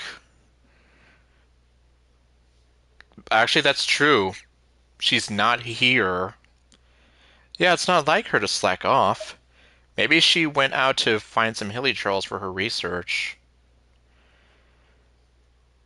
You guys know this place inside out, huh? Even down to the regulars. That's impressive.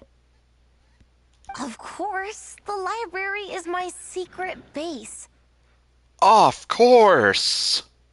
I know which books are on what shelves, who the regular customers are, even what brand of tea Lisa uses for her afternoon drink. Damn. You have this place down to a T. No pun intended. This chair is the same one I was sitting in when I first read through the Soul Blazer saga. Well, I guess considering how much it means to her, of course she's gonna remember certain details like that. Kind of like how I can remember the first time I ever heard every time we touched by Cascada where I was. It was my 7th grade math class, and Miss Martinez had the radio on, and it just so happened to pop on. And then my love of dance music was reignited after being dormant for a while. Oh, yeah. Don't even get me started on One Piece. And anytime I want to write letters to my friends in the Legion, this is where I come. Series like One Piece and Naruto just kind of intimidate me just because they also have a lot to go into. So, like, yeah. I just feel so comfortable here. Miss Lisa is really friendly. She's shared some of her snacks with me before. Why doesn't she share... Why doesn't Lisa share snacks with me? Wow, amazing! Snacks. Okay. What I meant to say was, this library is totally different from the one back home. Instead of books, we have woven scrolls. They're usually hung up high on the walls, which means the shorter kids can't always see them. Oh. That's gotta suck. But I was always tall for my age. Whenever my friends wanted to read a woven scroll, they'd come get me to read it out for them. I got so used to reading woven scrolls in a group that when I eventually got into comics, I carried on the habit. It's more fun reading them together with friends. Oh, I see. I've actually been trying for the Dahlia, but no luck. In fact, I don't know if you saw, but I actually tried rolling for her and I got Sela instead. I'm not exactly too happy with that. Like, I don't hate her, obviously, but I'm also here like, you weren't exactly who I was going for. You think so? How does that work, though? Because everyone reads at a different pace, right?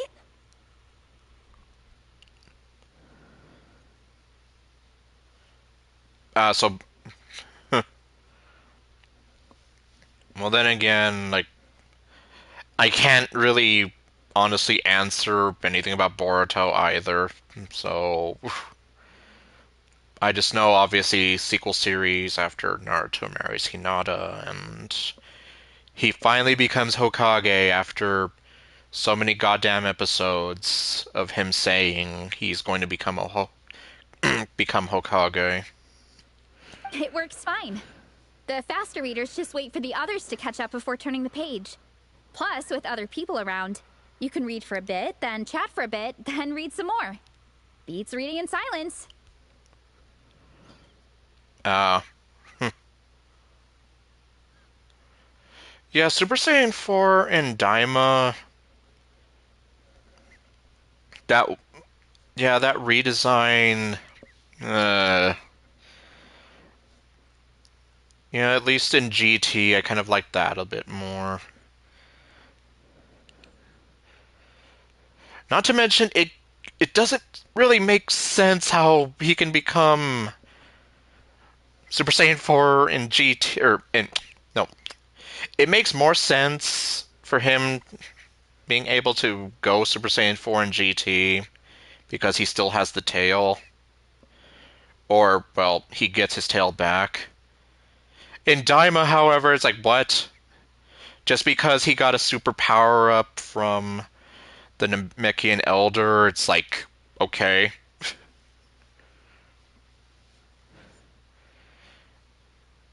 Alright, I won't.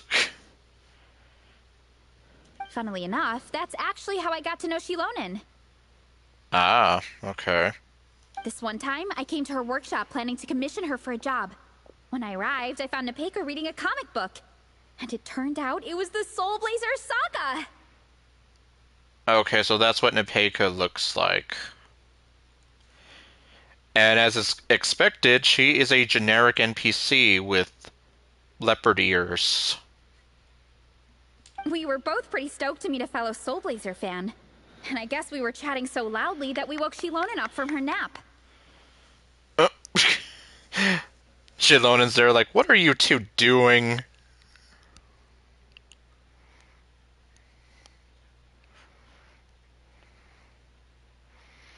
Oh. Alien invasion? Wow, Do I even... No, I don't think I want to know how that works. That just sounds like... From what little I know about Naruto, that definitely sounds out there. She came over intending to quiet us down, but that turned into us roping Shilonen into reading comics with us. Next thing you know, it was the middle of the night and we'd been at it for hours. Shilonen was so tired. She just laid down in between me and Nepeka and went to sleep. Ever since then, we've been the best of friends. That sounds so nice. I really want to meet Nepeka too. I hope I can visit Natland one day. We can make that happen. I'm sure Shilonen would be more than happy to introduce you. And don't forget to invite me too. It's just... Hey, don't feel down. A deal's a deal. As long as we get ranked in the contest, your parents will have to respect your wishes. Although she still hasn't said, in the off chance, what would happen if they don't? Is it going to be something like, yeah, if you don't rank, you have to give up on your crazy ideas and settle down with a real job?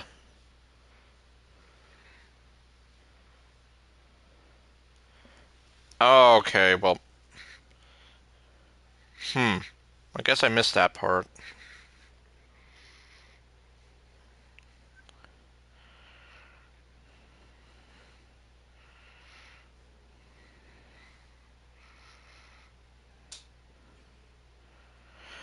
Yeah, because that one line in Battle of the Gods when he's here saying that, sorry, that's all I got, that just kind of made me think like, okay, so then that's not canon.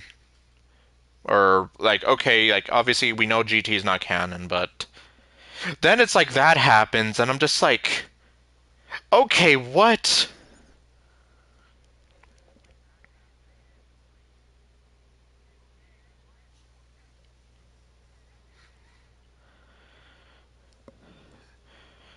And that's why, like, I was hearing some people say that it wasn't canon.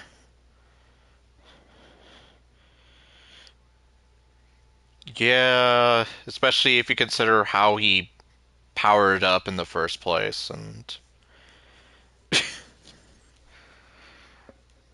So let's put all our energy into doing the best we can.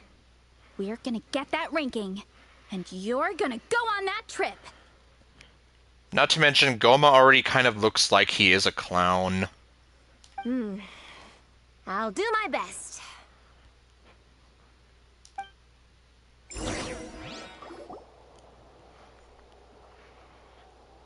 There you are.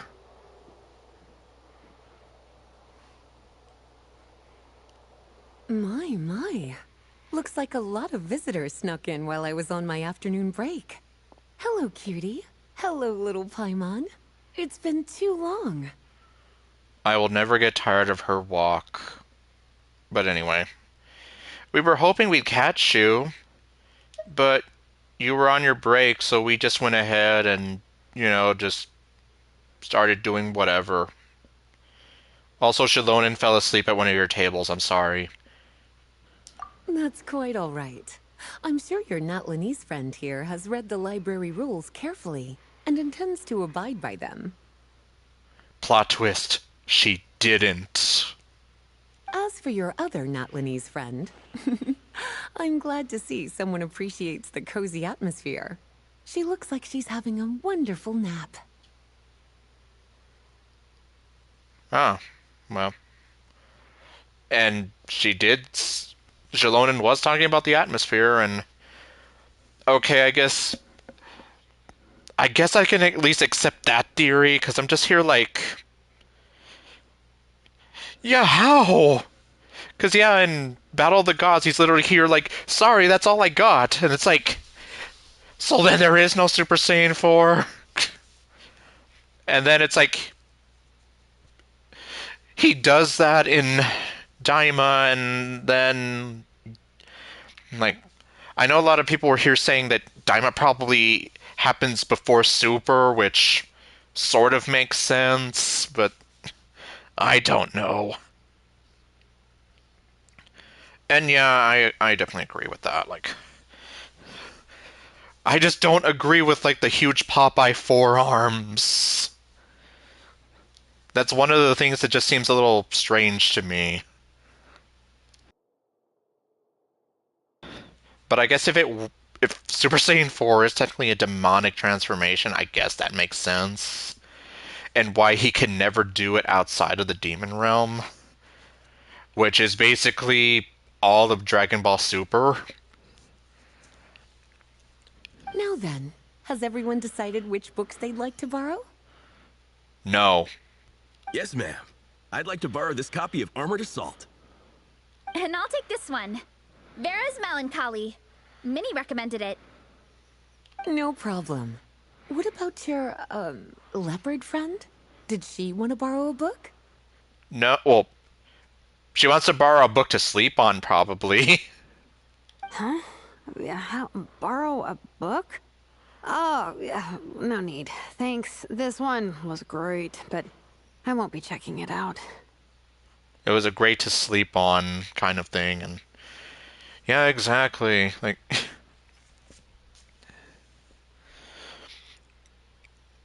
that's why it just seems kind of weird, and why, like, for the people who were saying that Daimo's non-canon, why I was kind of like, yeah, the fact that he doesn't, or Vegeta doesn't go Super Saiyan 3, and Goku apparently is here like, yeah, sorry, 3 is all I got. What are you talking about? It just seemed like, Let's see. Along with divinity, you have very good taste in books. Or should I say, good taste in pillows? Oh, yeah, sorry, that's my drool. Ah, sorry. Okay. All right, let me fill out the register. Then you'll be free to take your books. Right. Which obviously in DBZ they made a point with that. When Goku was apparently using up all the time on Earth that he had by going Super Saiyan 3.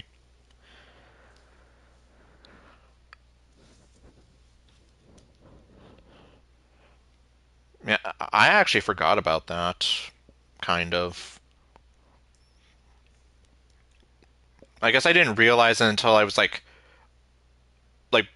yeah, wow, he's actually pretty good at staying in Super Saiyan 3.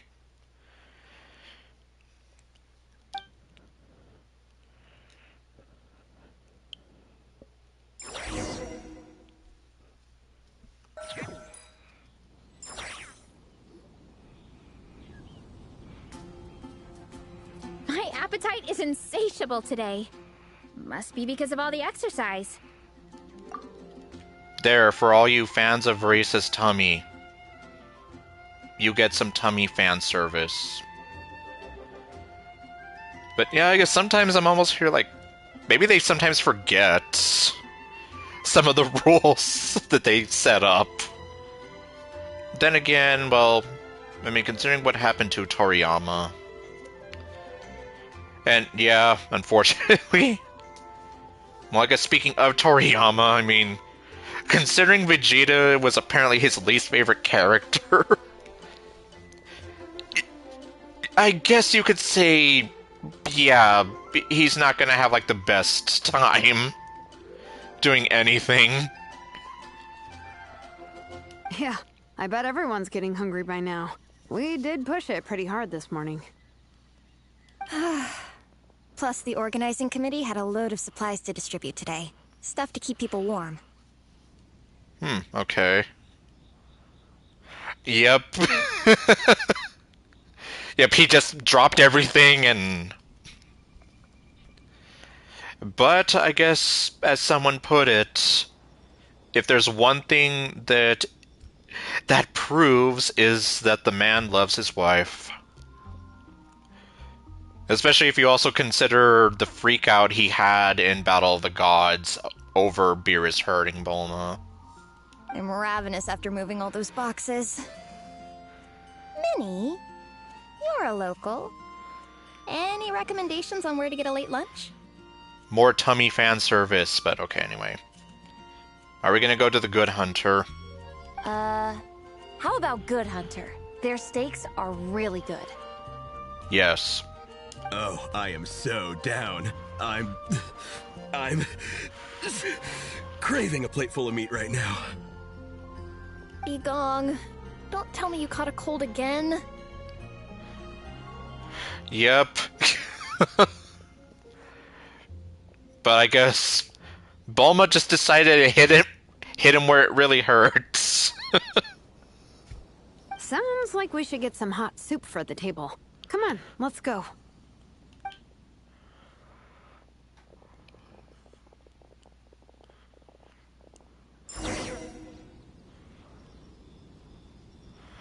Oh yeah, on a technicality. If I am going off that whole thing. Although... I guess Majin Vegeta was kind of a... Majin Vegeta is definitely an enigma of sorts.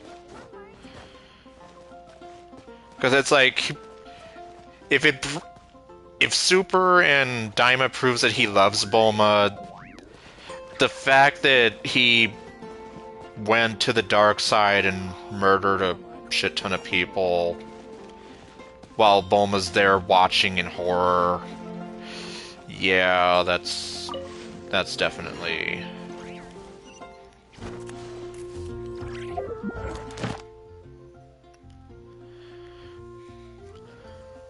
Well, that is true.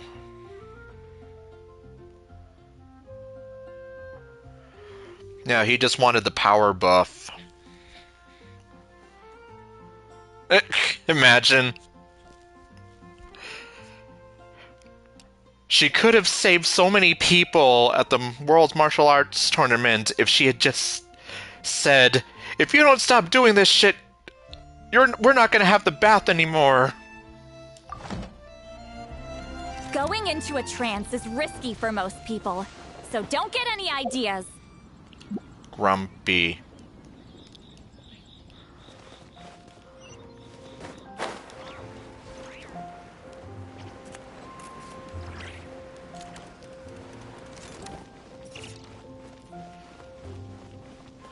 Hey, how the hell are you guys? I haven't seen you in forever.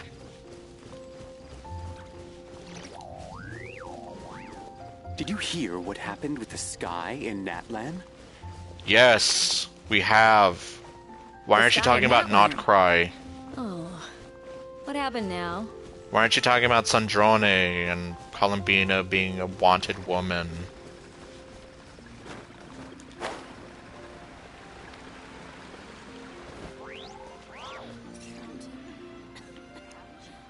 Yeah. That was definitely a good turning point for him there.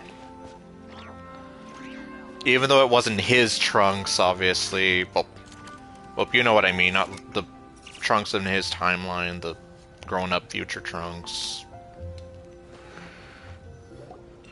Everyone loves Good Hunter. My family eats here all the time. It's a little small, though. We'll probably have to split the group across 2 tables. Yep. Ah, bummer. Well, never mind. We've done plenty of group activities recently. It won't kill us to split up just this once. But I don't want to split up! Okay, well... Captain's already been hypnotized by the menu. It smells so good. Meat stew? Seafood? Are you ready to order? Let's see. I guess I'll get the ball rolling. Like, alright, Sarah, fire up those grills! Let's start with 30 plates each of tea break pancakes and flaming red bolognese, 7 bowls of calla lily seafood soup, and, 30 meat nados. As for appetizers, 12 apple roly-polies and 12 sauteed matsutake. Don't want to overdo it. She says as she tries to look so damn adorable.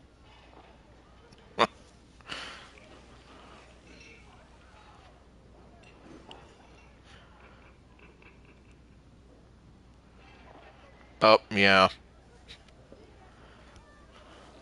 Anyone else want to add something? Or we could just start there and add stuff later. That's plenty! We can always order more if we need. Looks like Baressa's appetite is as crazy as ever. Thanks, Sarah. That'll do for now. Man, how is she gonna do it all? Are you sure it's not too much? You haven't met Veresa, have you? Oh, I promise you, none of it will go to waste. Literally. If you say so. Well then, I guess I better get cooking. Yep, so rev up those fryers! Nothing beats eating a nice big meal when you're hungry for it.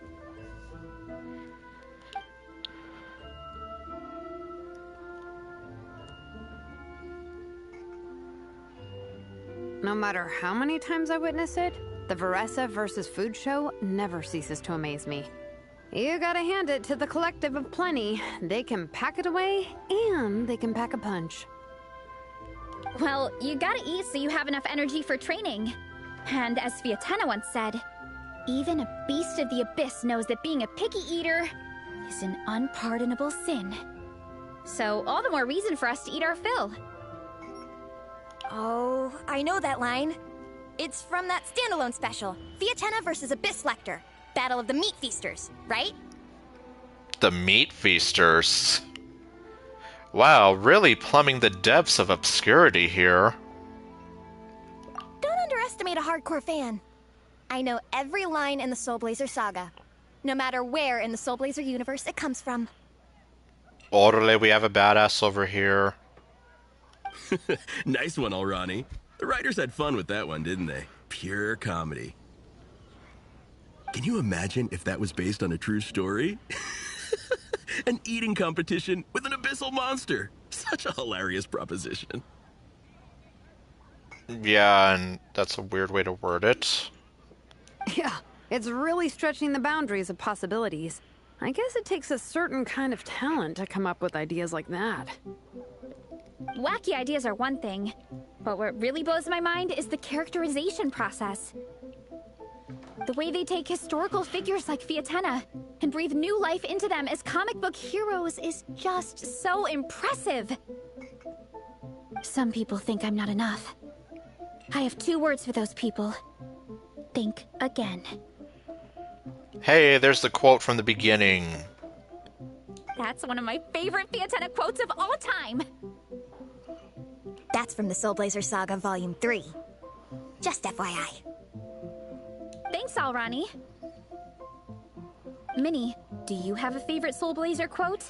Or a favorite plot point in general? I think for me, it's the way they portray Fiatena's dream. Does she have a dream like Giorno Giovanni? Because he always reminds us that he has a dream. Despite the endless numbers of monsters, and even when the Abyss seems like a never-ending threat, Fiatena never gives up fighting for her dream homeland. Maybe it is impossible, but if we don't try, we'll never know. Yeah. I love that line too. Volume 3 strikes again. FYI. No matter what, Fiatena always stays true to her dreams. That's why she'll always be my favorite hero. Same, but When I look at my own life, I wonder, will I ever have that same kind of tireless dedication? Following your dreams is so hard sometimes. Yeah, especially when life kind of sort of throws you a bunch of hardballs. Or rather, curveballs, I should say. But they can also be... Life just doesn't make things easy, let's just put it that way. I feel like I'm giving everything I have to give, but everyone around me is telling me, give up. It's not realistic. I don't know. Honestly, I'm not even that good of an artist. I'm never quite happy with my work. Now you're starting to sound like me.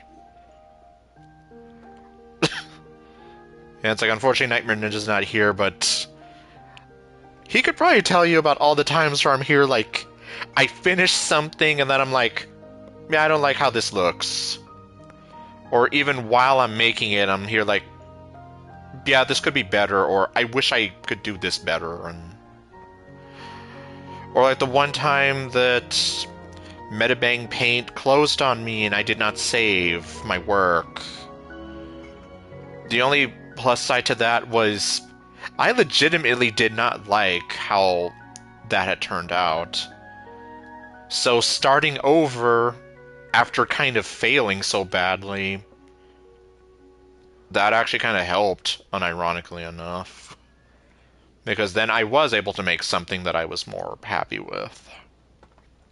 Sometimes I get to thinking that I should just pack my pens and paper away and be done with it. Maybe life would be easier that way.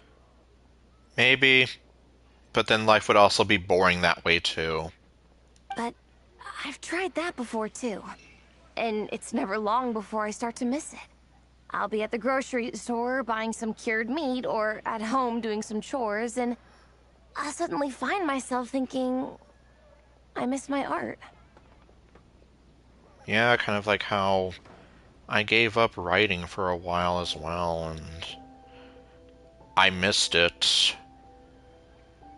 So after playing Doki Doki This Bond We Share way back in 2020, and after talking with the author, I was kind of here like, I want to do that. Like, he took some of his personal experiences and made a story out of it. Like, why don't I do the same? And then all the while, I also kind of miss doing my own artwork, and once again, DDLC to the rescue. After hanging up my own sort of, well, figurative pen and paper, I would eventually return to drawing, except I would get a drawing tablet and make the jump to creating digital artwork. Let me guess. It always ends up with you digging out your art supplies and giving it another try. Yeah, it's turning into a bit of a cycle, honestly. I keep flip-flopping between, that's it, I'm never painting again, and no, I gotta keep trying. Yeah, and I guess when that happens, deep down, that's when you kind of start to realize it's literally a part of who you are, so it's not easy for you to give up something that you're not only passionate about, but it's who you are at your core. Which is why I'm here also kind of like reconnecting with my love of writing. It felt like I had been missing something for the longest time that I had found again. Who am I kidding? I'll never have Fiatenna's perseverance. You're thinking about it all wrong, Minnie. Even Fiatenna had days when she didn't feel like training or eating right. Yeah, apparently Fiatenna had that arc where she was disillusioned, right? Having tireless dedication doesn't mean doing the same thing on repeat every day. Yeah, because then you're more liable to wear yourself out even faster, for one thing. To me, dedication just means being passionate about something. Wherever you go, whatever you do, you always carry it in your heart.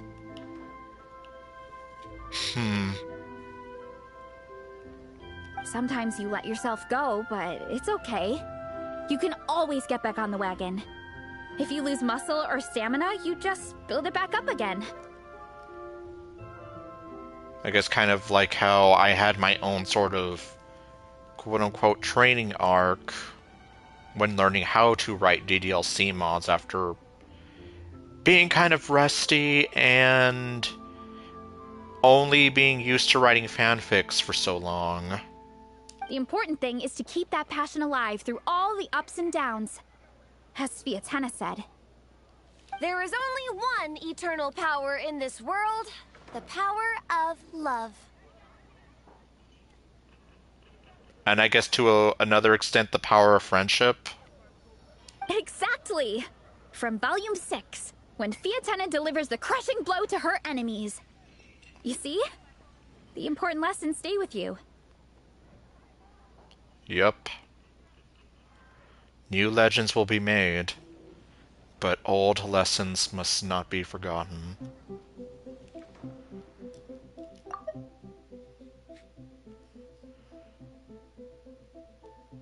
Yeah, I guess every once in a while, it's like, Genshin does kind of deliver certain things that kind of hit hard in some ways.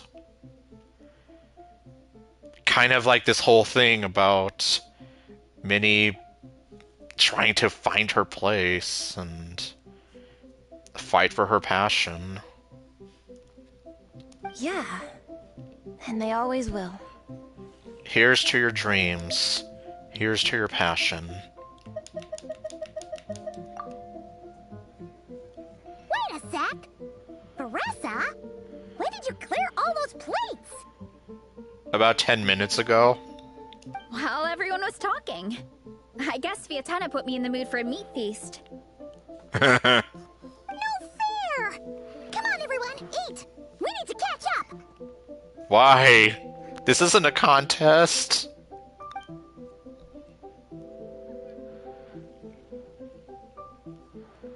Oh.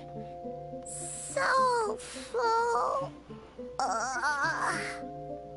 Yeah, I guess if I think of it that way, if you let Barissa have everything, you'll have nothing to eat. I can't eat another bite. I'm absolutely stuffed. Should we head back to camp? We can walk off some of that food. Let's burn those calories.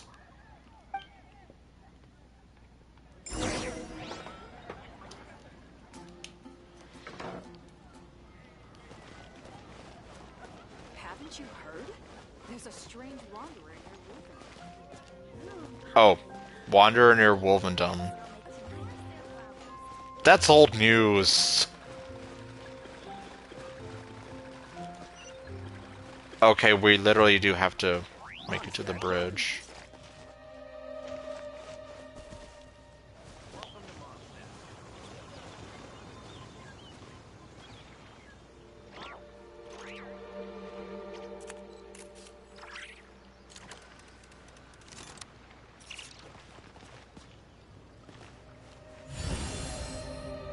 Oh, they knew.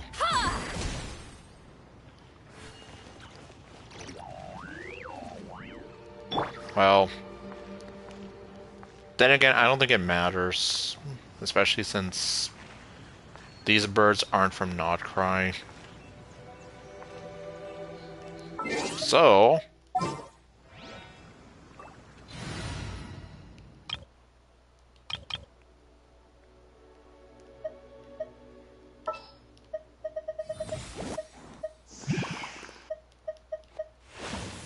thank you for permitting, no, inviting me to join you.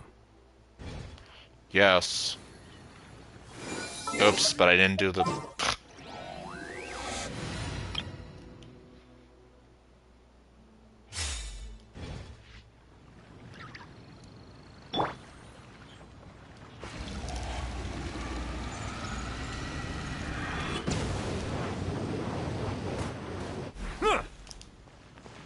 Oh, I only got 2 of them. Screw you, Timmy.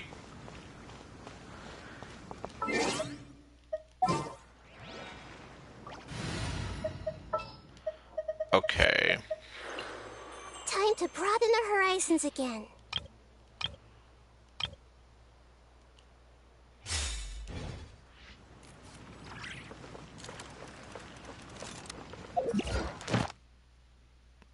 Oh. I haven't claimed my rewards, so... Screw you, Timmy. Let's move out. Might as well do that before I forget.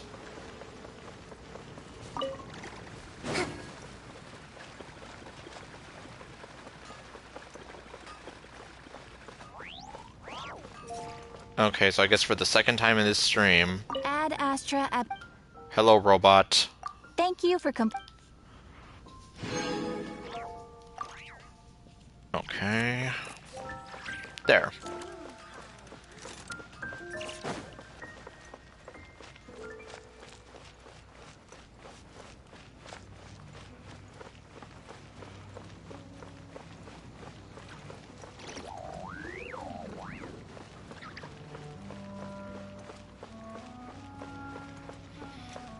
Is it gonna magically become daytime again?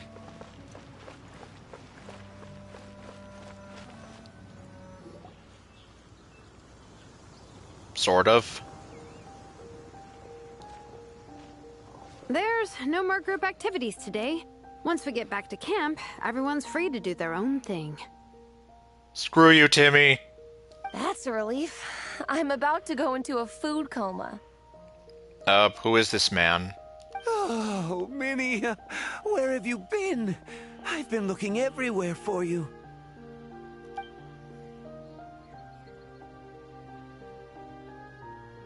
Patton? What is it? Is something wrong?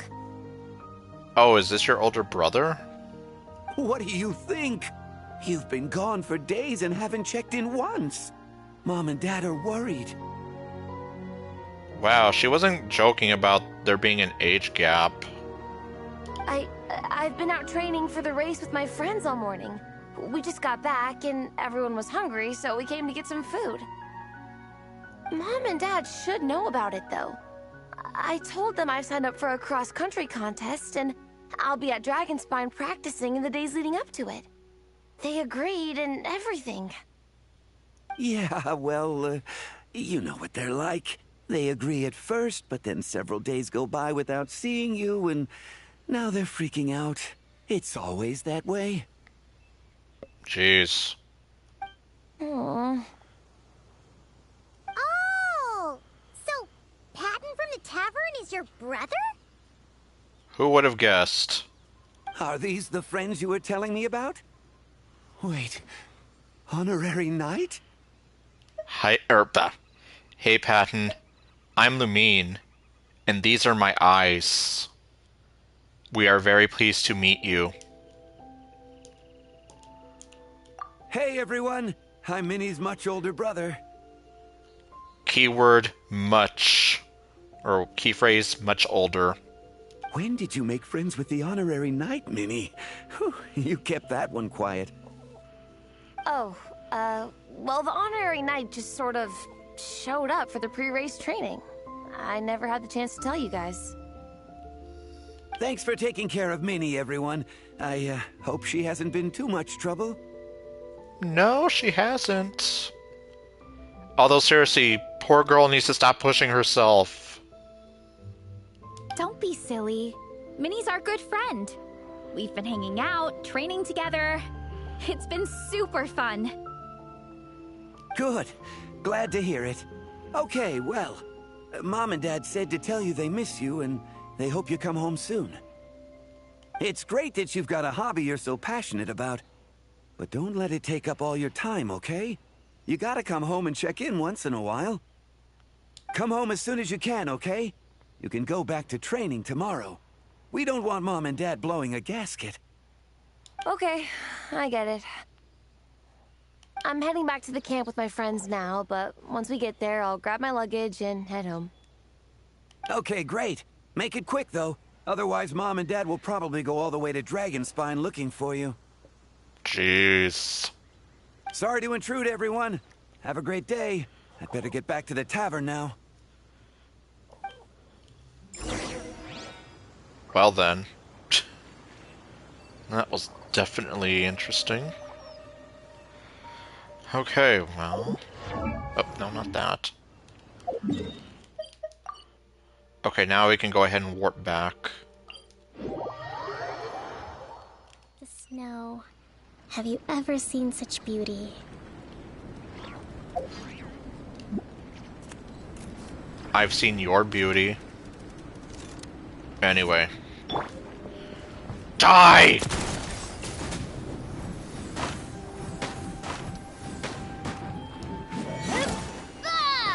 Why won't you die? Coming at ya!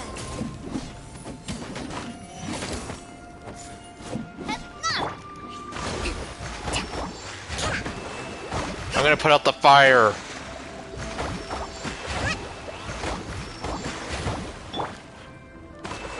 Empty head! Hey there! Okay, I'm done.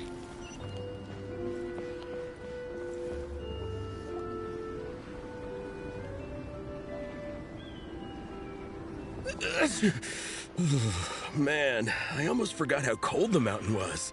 The difference between here and the city is mind-boggling. I'm gonna go warm up in the tent. Yup. It sure is. I'll join you. Right now, I just want to wrap myself in blankets and let the food coma run its course.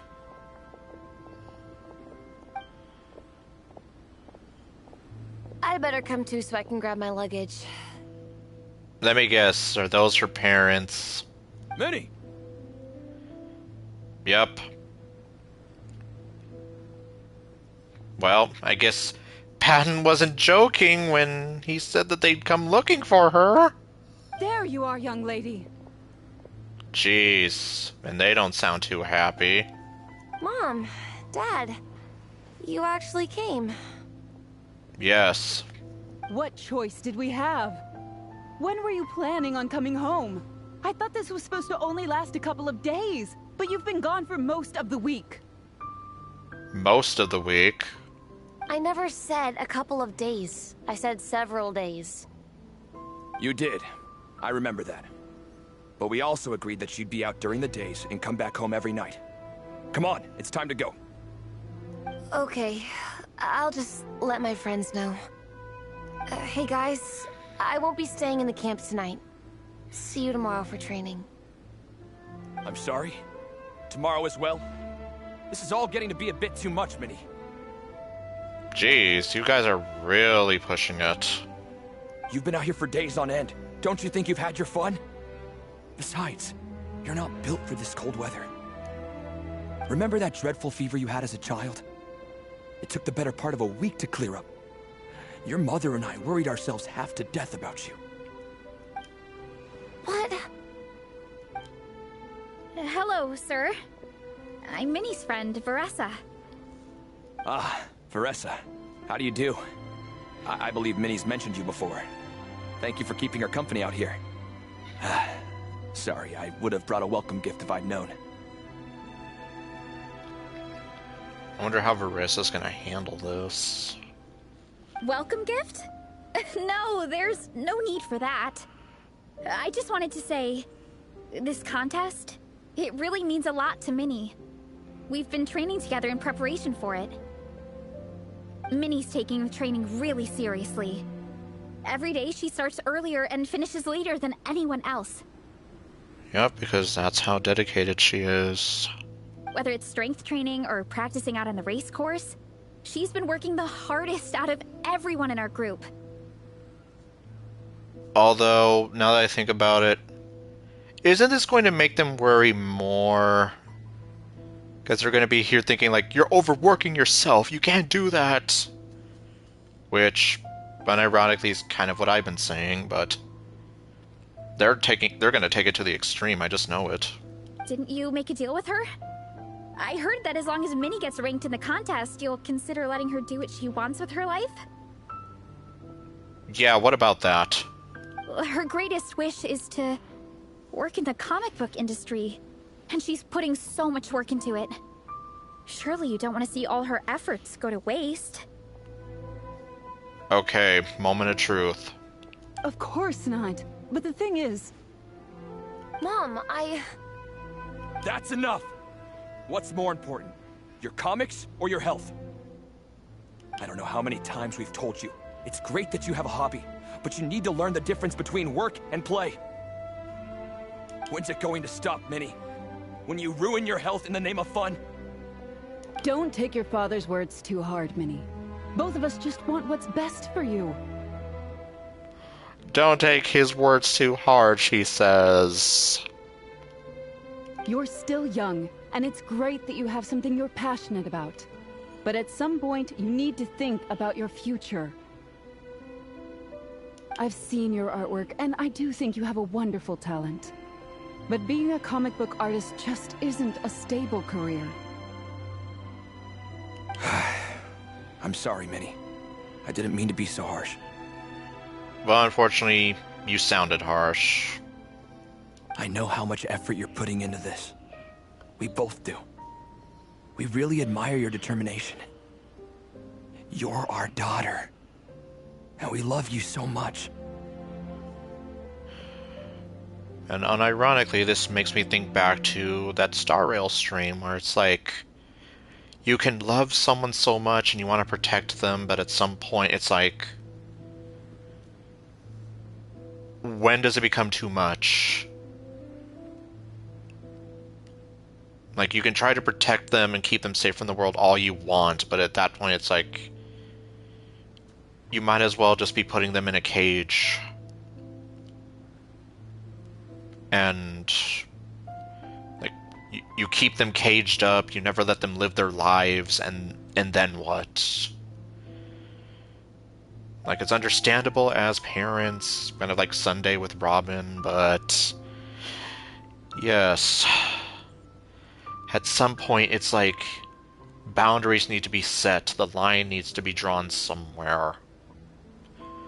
Otherwise, it's just not going to be good for anyone in the end. But surely you can appreciate where we're coming from. And I can recognize where they're coming from. But like I said, at some point, me personally, I feel like as much as you're afraid to let her go out into the world and stumble and fall, she's gonna have to stumble and fall. She's gonna have to learn. And at the very least, as parents, while you don't want to see that happen to her, she needs to learn. At the very least, though, it's like, even if she does stumble and fall, I would say at least make sure she knows that no matter what happens, she can always come home. Whether it's for comfort, to build herself back up, something, that way at least she doesn't feel so, like, isolated or alone. Well, okay, that's the same thing, but... Dreams are great, but at the end of the day, they don't put food on the table.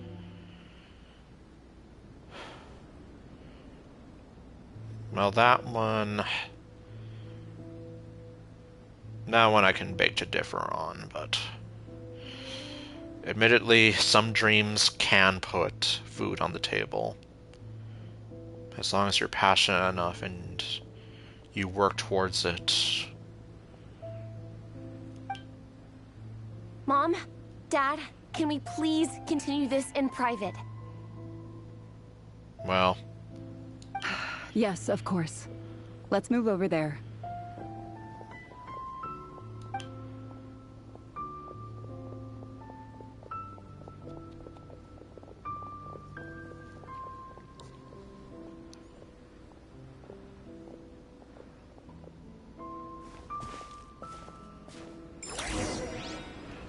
I wonder what Shilonen has for us.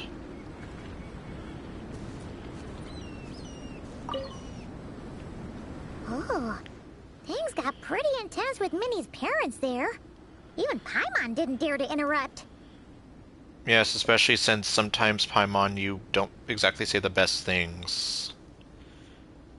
Well, not so much that she's gonna say bad things about the parents, but it could go either way with her. Sometimes she might just say something and it doesn't really help much. Or she points out the obvious. Yeah, I kind of wanted to speak up on Minnie's behalf again, but I didn't even know how to butt in. Yeah. I mean, it sounded like their hearts are in the right place. They said they have her best interests in mind, expressed concern for her health, tried to comfort her.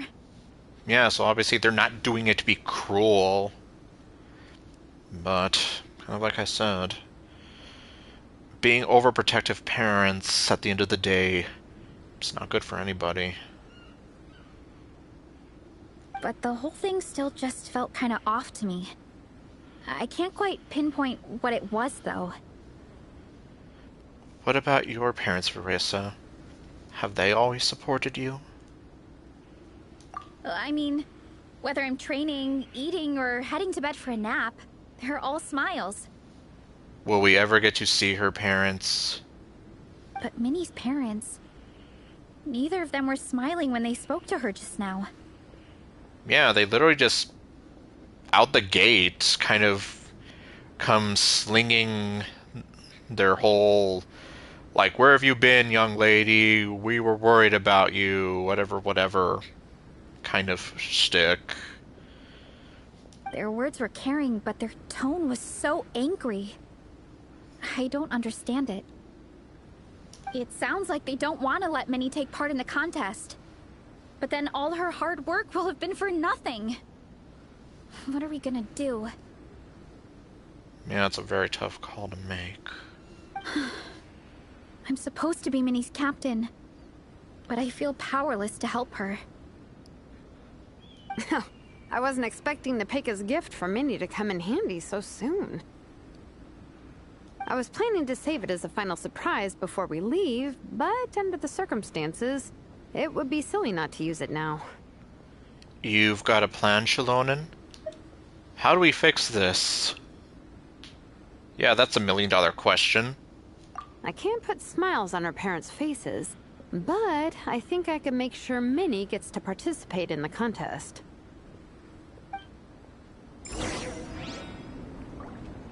Okay. Well, I guess moment of truth time. That's not true. I promise, I would never. Well, in that case, we can discuss this more back home. Sorry to interrupt, but there's something I'd like to discuss with the two of you. You must be Vice Captain Shilonen. Minnie's mentioned you before. Is something the matter? If it's about the competition, don't worry. We'll let Minnie take part. But as we've just informed her, this will be her last time. We don't want her wasting any more time on worthless pursuits. Jeez. Just go ahead and tell her how you really feel, why don't you? Worthless pursuits. Gotcha. Look, I don't mean to interfere with your family business, but Minnie's a part of our team. I have to make sure everyone's in the right frame of mind to compete. And I can't help but feel that her conversation with you was a little demotivating. I'm concerned it's going to impact her performance on race day. Yes, and that's putting it nicely. I also don't think you're really validating her efforts when you brand something your daughter is passionate about as wasting time. Yes. If anything, it's like you're devaluing something that means a lot to her, and that's heartbreaking. Like I said, not trying to intrude on your family business or anything, but I thought you should know that a student of mine back home simply adores Minnie's artwork. Yeah, I'm like... Jeez.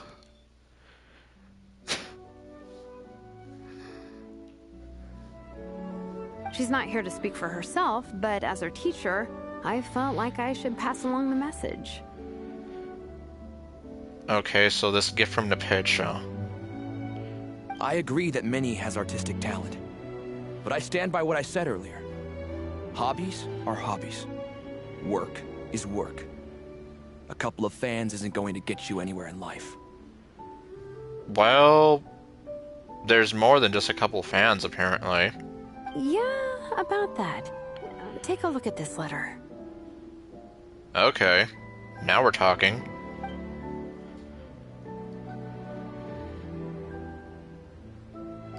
What's this? Let's call it a token of appreciation from Minnie's fan base. You hear that? Fan base. They wanted to write one letter each, but I told them I couldn't take a whole sack of mail on a long-distance trip. So instead, my student Nepeka arranged for them all to make a group painting for Minnie. Okay.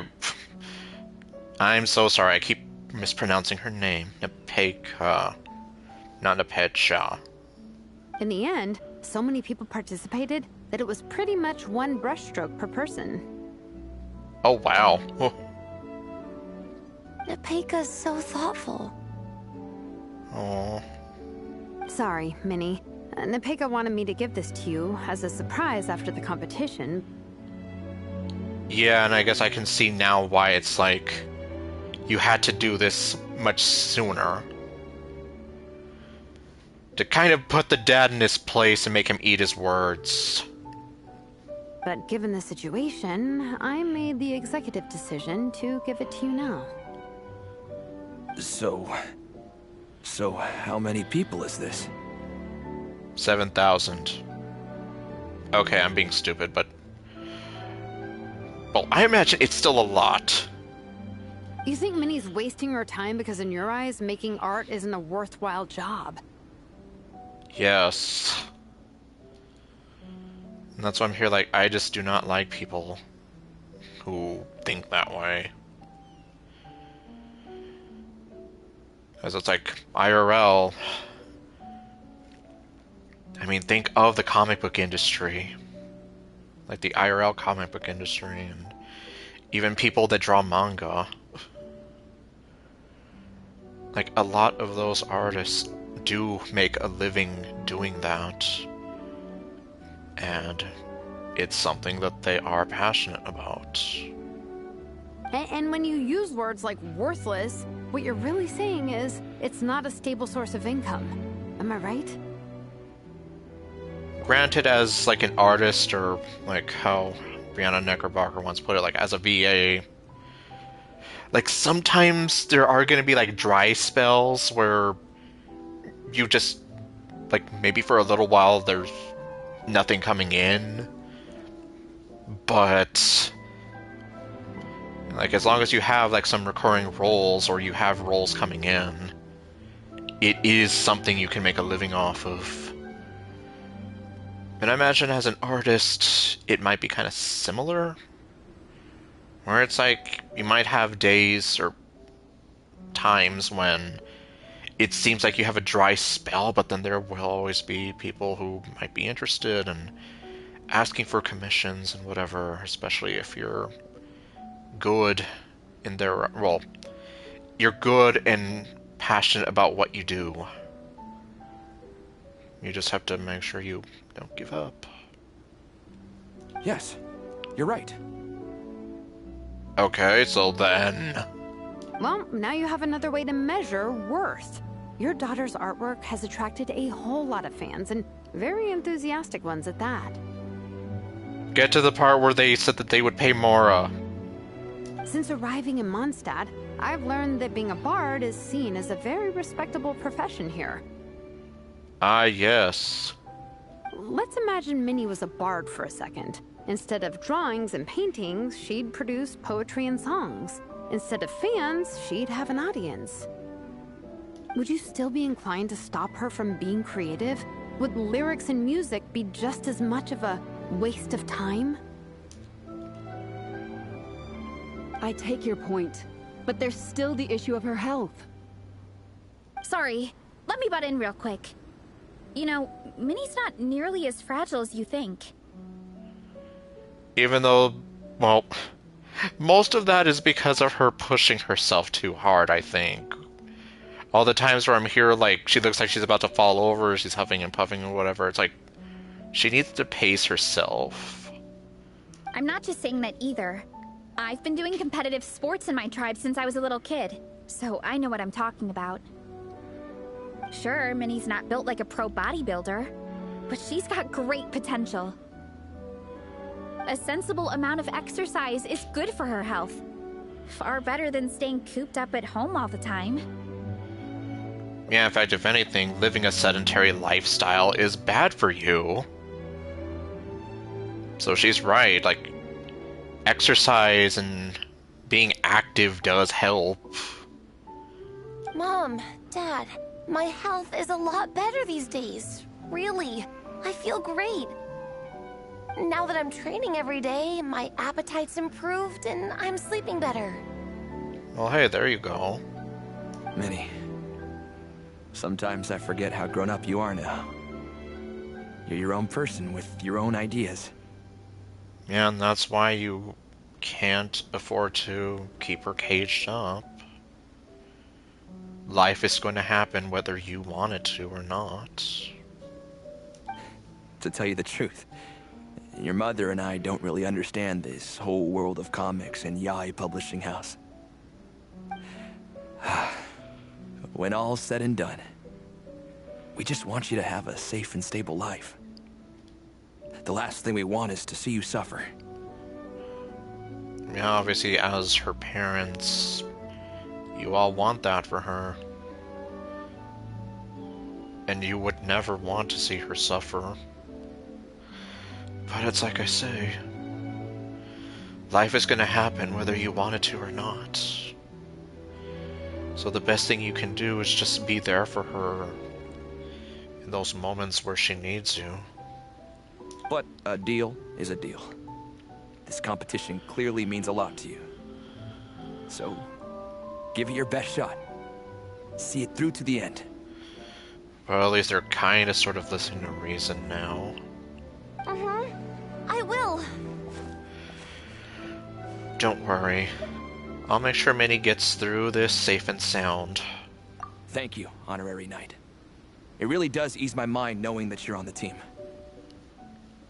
Yup. Considering how many times she's saved the world. I think I've said enough for one day.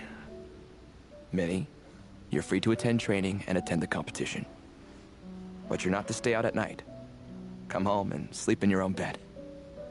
Understand? Yes, Dad. Okay, well, at least. Whew. At least we got there in the end. I know. Your powers of persuasion worked like a charm. It was a shot in the dark, honestly. I'm not good at dealing with family drama. Sure as heck didn't have a plan B, so it's a good thing the letter worked. Yeah. It really came in the clutch there. Because it's like, if that's not enough proof that I guess Minnie does have a fan base, I don't know what else would be. Although seriously, you could have also mentioned, like, yeah, my student has some of Minnie's artwork and there are people willing to pay for it. This is way more than I signed up for. I only came here to buy that, merch stuff or whatever. I know. Even though it wasn't what you signed up for, you really rose to the occasion. No, you think? I don't know. Seeing how Minnie's parents were acting, it just reminded me of a similar situation from a while back. Sometimes someone can love their idea of another person so much that they'll try to mold them to fit that mental image. Yeah, essentially. Like, you have your idea of how they should be, and like, you planned their life for them, but well, that's not really the way to go about it. But If love is starting to restrict your freedom, it's time to get out. Yeah. That's why I'm even here. Like, you have to have some sort of boundaries in place. Otherwise, it's like you can't keep her caged up. Anyway, Minnie's parents aren't nearly that extreme. Yeah, at least they were willing to listen to reason in the end. Let's go get ready. Tomorrow is race day, and we have to deliver results. Yup. And I guess now we can see why it says now's no time for tears. Okay, so what do we do now? Wait until 8. Well. Let me see, okay.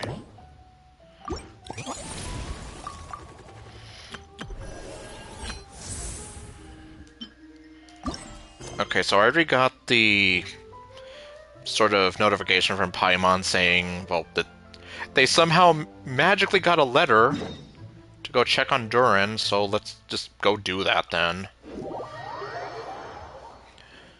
I do love Spina di Rosula's logo. It was designed by my mother.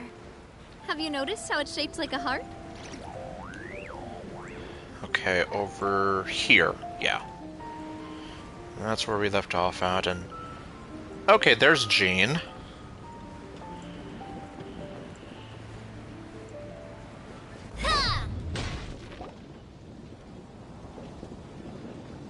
Jean! Hello, you two. I'm glad you got my letter. Durin's awake and waiting on the bench over there. I'm here if you need help. Just give me a shout. Alright. Well, at least he's up and about. Don't worry about us. We'll be fine. Yes. Although what I am worried about is the fact that, yeah, apparently it seems that nobody remembers him. Oh, hey, you two. I just remembered what happened right before I passed out. Thanks for holding me back. I shudder to think what might have happened if you hadn't. Don't worry about that for now. Are you alright? I'm fine now. It's just... a lot of people seem to have forgotten me. Yes, and I'm kind of here like, what's up with that? Don't worry. We'll figure out a way to fix this. Why don't you start by telling us what happened? It felt... so strange. After I realized no one recognized me anymore, I suddenly felt like I'd completely lost contact with my body. Huh. Abyssal power lies sealed within this body I inhabit. So when I lost my connection to it, I lost control of that power too. Yeah, that's definitely the smile of someone who doesn't have good intentions. It wasn't until I heard everyone calling my name that I was able to reconnect with my body. You lost contact with your body? Does that mean there's something wrong with it? Sounds like we need Albedo more than ever. Yeah, which apparently there were summons for him to come back. So what happened with that? I don't think the problem lies in Albedo's alchemy. Oh. Well, I mean, I would still like to think like maybe he can be helpful somehow. Huh. But then, why are people forgetting you? Guess that's what we need to figure out. I think it's got something to do with that book. That means we need Alice for sure. But it's been ages and she still hasn't been in contact. Yep. Now would be a really good time for a hint. Hint, hint. How could the story's budding branches even hope to reach beyond the towering walls? Leaving the castle, the witch went off in search of the tallest, grandest tree in the whole world. High up in the canopy of that tree, she sought a resting place, a refuge where the little sapling might take root. Go to that place, for it was there that the sapling felt its first breath of wind. clue? Does that mean the story isn't over yet? Nope. Kind of like I suspected, not by a long shot. Leaving the castle. It just occurred to me. If this story is all about my own experiences, then wouldn't what happened after I left Simulanka be part of it too? Yes. But how could she possibly know exactly what would happen? And even if she did, how could we know when the story was complete? Because she can see into the future. Well, actually, no, that's more Barbalot's sort of department, but... Looks like we gotta go back inside the book. Yeah. Since we can't reach Alice right now, we'll just have to get to the bottom of this ourselves. But first, we gotta figure out where this riddle wants us to go. The tallest, grandest tree in the whole wide world. Huh. The only place that ever gave me that feeling was the one I ended up in right after leaving Simulanka. Huh? They had great coffee there, too. And so many books you'd never run out of things to read. Oh.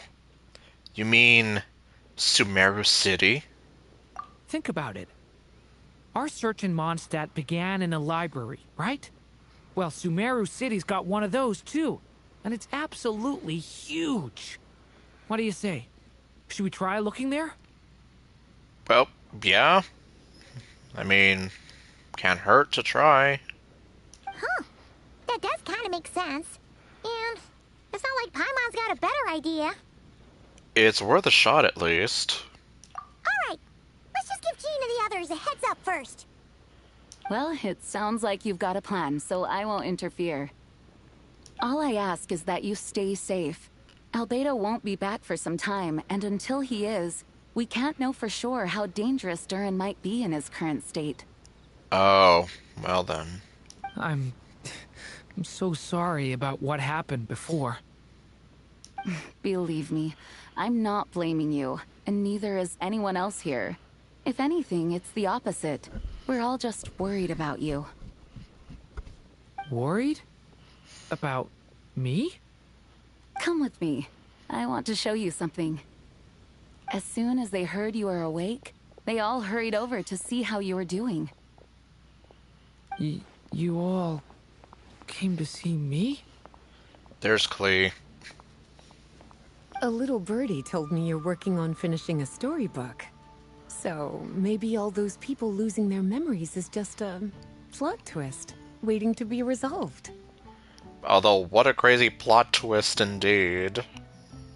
Miss Lisa, you always seem to know how to put my mind at ease. Please, everyone, don't worry about me. When I get back, I'll find a way to complete my mother's story, and the one we started, too.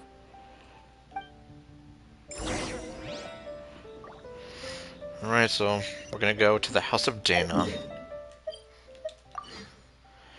And I guess come to think of it, we're leaving a castle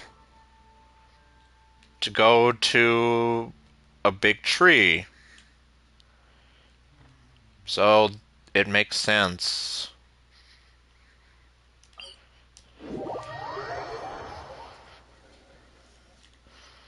Okay. No, don't be inappropriate. It's like, now I just have to remember how you... Oh, wait. Oh. It's not the entrance that the game's telling me to go to, but... I can still come in through here. Oh. Okay, there we go. Never mind.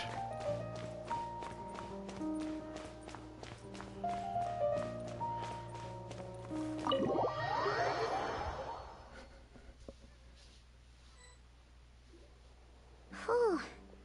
After the library hunt in Mondstadt, it's not as if Paimon was expecting this to be easy. But this... Yeah... This is something else. Where do we even begin? I know, right? Even the clue this time seemed kind of cryptic. Let's just take a look around. Yeah, best we can do is stay on the lookout for more weird things going on.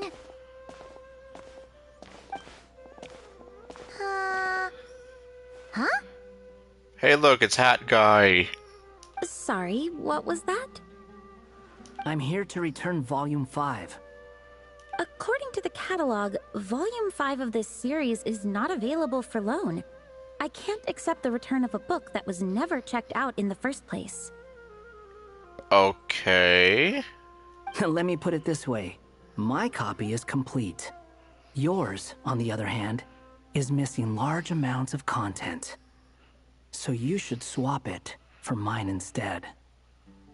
Sir, you have to understand. Managing a library is a serious business, and we have protocols in place for this kind of thing. I can't just replace an important volume in our collection based on nothing more than your word. Hey! Look what the Wandering Tom dragged in. The Wandering Tom? Haven't heard that one before. Oh, it's you. Okay, that sounded weird. It's like, oh, it's you. Anyway. Well, well, what a surprise. I had a sneaking suspicion we'd see you here. Yes, I mean, considering how important he was to Durin's story, at least back in Simulanka, that's why I was kind of like, yeah, we just kind of skipped over him. And, what is it you're doing here? I'm a traveling scholar, as you know. Isn't a library the most natural place for me to be? Well, the last time we saw you was all the way in Notcry. Paimon just didn't expect to suddenly see you in Sumeru, that's all. There were some things I needed to come back and take care of. Some documents had gone missing, so I tracked them down, restored them to their original condition. And now, I'm here to return them. And considering what I'm planning to do next, it feels like a weight off my shoulders. What's going on with you, huh? You look like a kicked puppy. Okay, that's an interesting phrase. Hat Guy. Ah, at least you haven't forgotten about me. What's that supposed to mean? Well, it's like this. And that's what happened. So it's been getting worse. Sounds like you know something we don't. After he left Simulanka, he spent some time traveling Sumeru with me.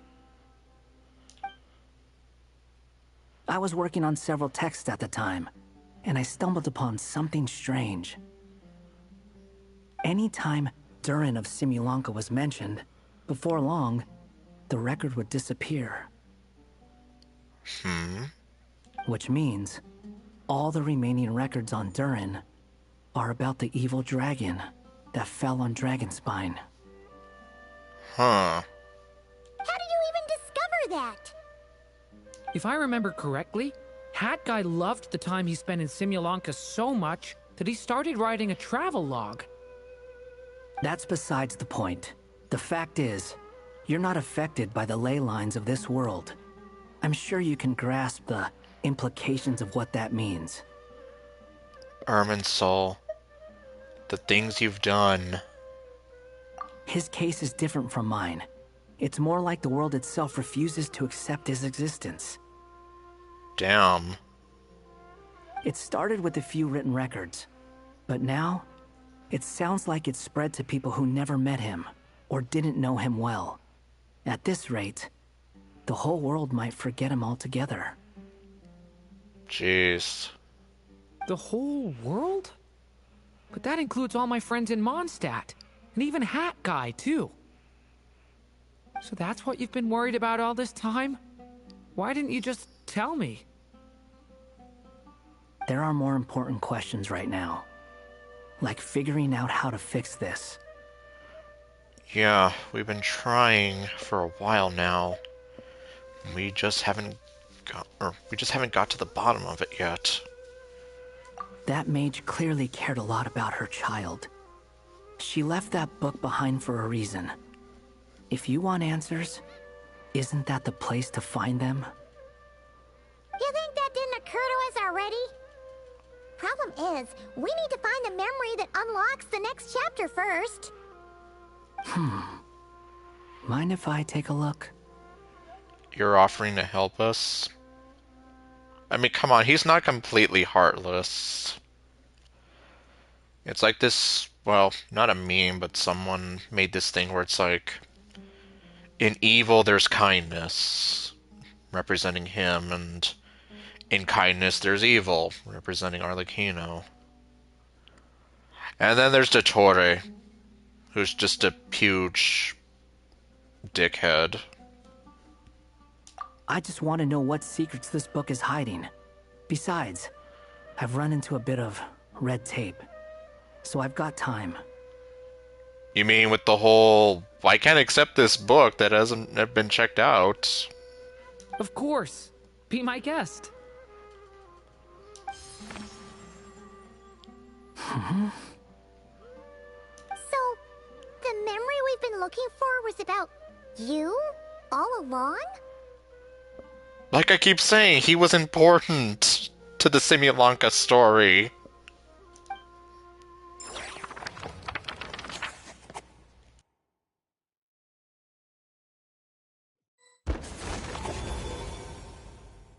The little dragon became companions with a stray cat with dark blue fur. It was a friendship born of all they had in common. He left his castle at the stray's invitation, setting out to explore the world beyond its walls. There, he grew fond of the outside world, eager to make friends and share the story of his life. Taken by the dragon's story, the stray tried to write it down. But he soon realized that no matter how he tried, it would always warp into the evil dragon's tale.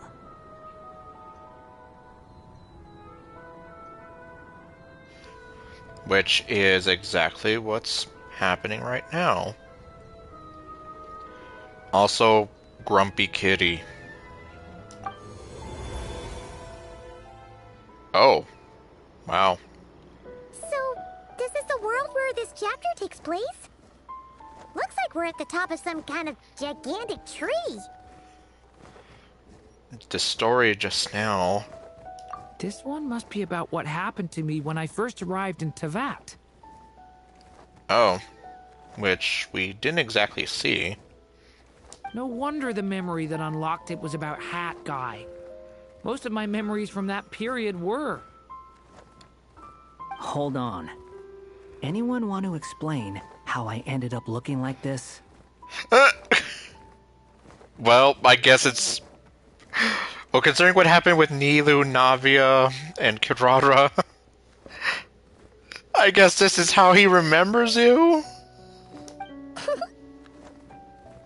Maybe you've become a character in the story too. The way you appear here is basically how Durin sees you.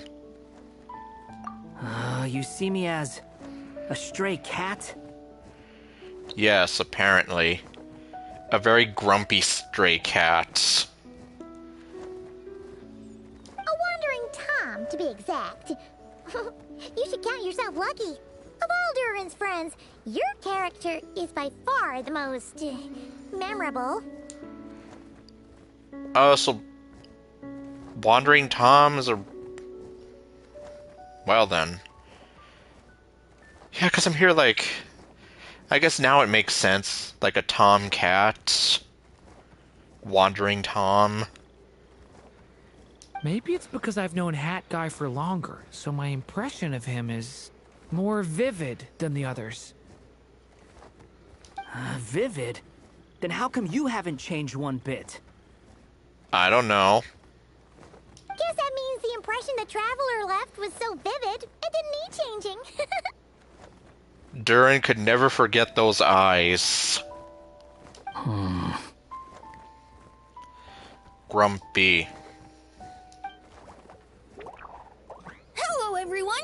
Ready for today's adventure? What? It's the storybook, Durin. Yep. Meanwhile, Cooney's over there being grumpy. Oh. So you're not playing yourself in this one? Nope. Because, yeah, as confusing as it sounds, there's two of them. The one in the storybook and the one who's with us. Does that mean the two of you have even more memorable roles to play? This is Alice's magic we're talking about here. She's the only one who can make sense of it. Yes, pretty much. Where are we going today, kitty cat? Kitty cat. Whatever. Just follow me. Same as always. Yep. And he's gonna be grumpy about it. Okie dokie. Can we chat along the way? If you have something to say, just say it. Very grumpy. The little collar, though. Was that seriously how the two of you communicated when you first got here? Good question. Yep. Anyway, how do we get ourselves out of here?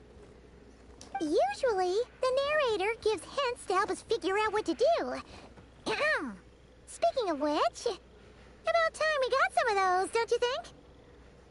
The story's vines had woven themselves together into a giant tree, the boughs of which a little storyless dragon now paced, homeless among its leaves. He had to find a way to leave this place and set off in search of a home of his own. If he stayed, the world would erase him from its memory altogether. Which, again, we're literally watching that happen. To leave this place? But where am I supposed to go? The little dragon felt completely lost. Just like the vines, the road ahead branched off into different directions, twisting and turning before disappearing into the mist. But as luck would have it, a prophetess waited up ahead. Perhaps she might know where each path might take him. Hey, it's Barbeloth. Well then. Seek answers from the prophetess. Great idea.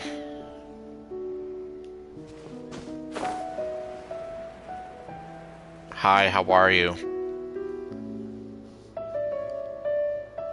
Oh, you must be the little lost dragon. It's true.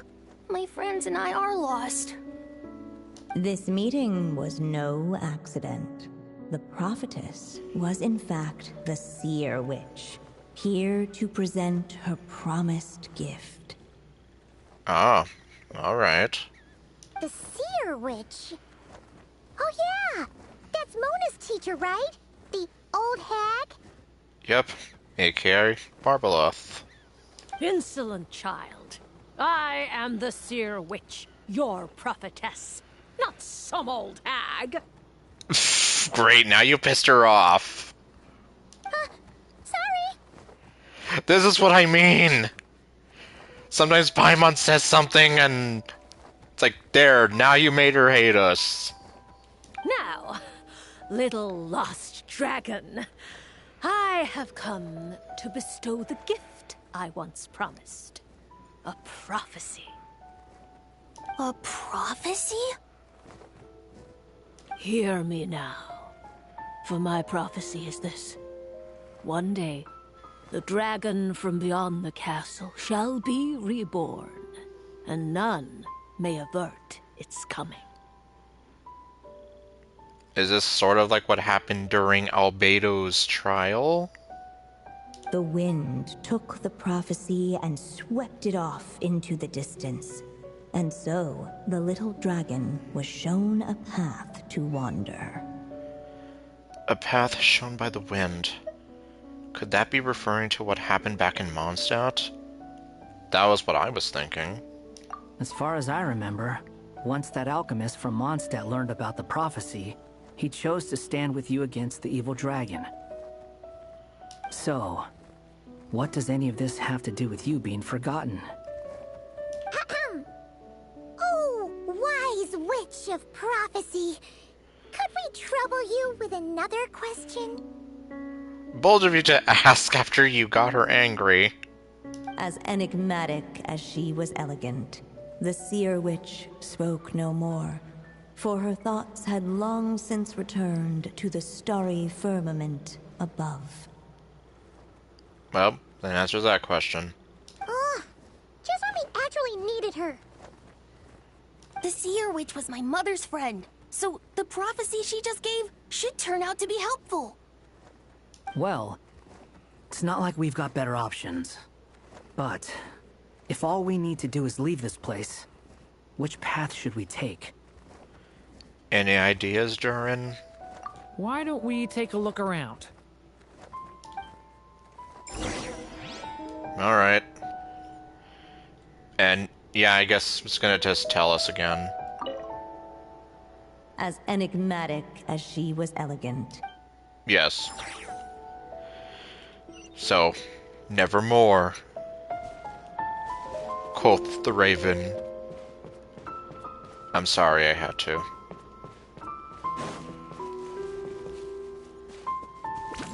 Oh. What? Unless the little dragon kept moving, eventually he would be forgotten. Pass through the thorny bushes, or go to where the wind blows from.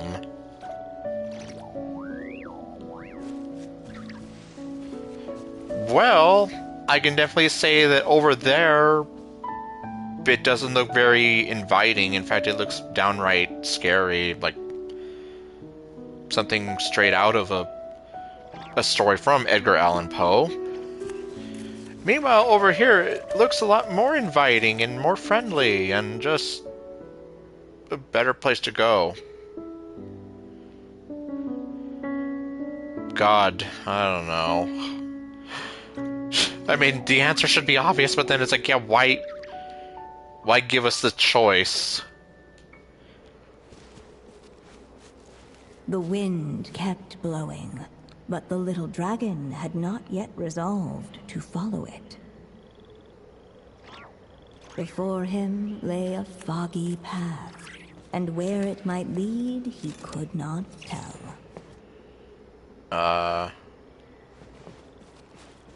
Wait. Return to the castle.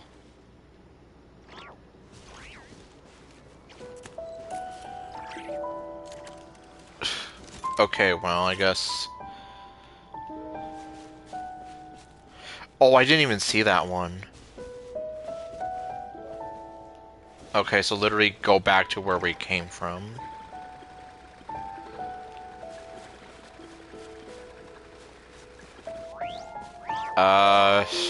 What if I keep trying to go this way?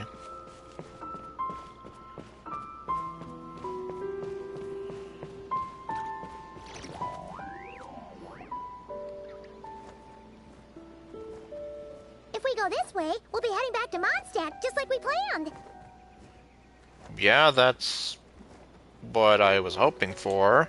Out of all the options so far, this seems like the safest, right? At least we know what happens next. We should. He helps stop the evil dragon from returning, gets a new body, makes a whole bunch of friends, who all just forget about him. Well, when you put it that way... But you didn't forget, Hat Guy. I'm just saying, choosing this path wouldn't solve the main problem. You'd still end up being forgotten. Yeah, and that's why I'm here, like, when you put it that way, we're basically falling into the same trap, even though this is exactly what happened, and it did seem like a happy ending up until now. Huh. Maybe future chapters hold the answers. We just need to keep the story going. So then, should I have gone down the other path? I'm not against choosing this path. I just wonder what secrets it might be hiding. Huh. Let me think about it. Oh god.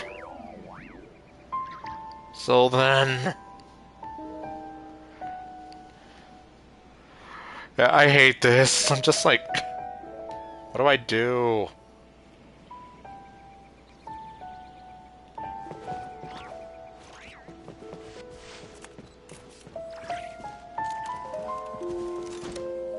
Oh. Hold on! That looks familiar! Wait, isn't that... the Durin? Yep, that's the Durin, all right. But what's it doing here?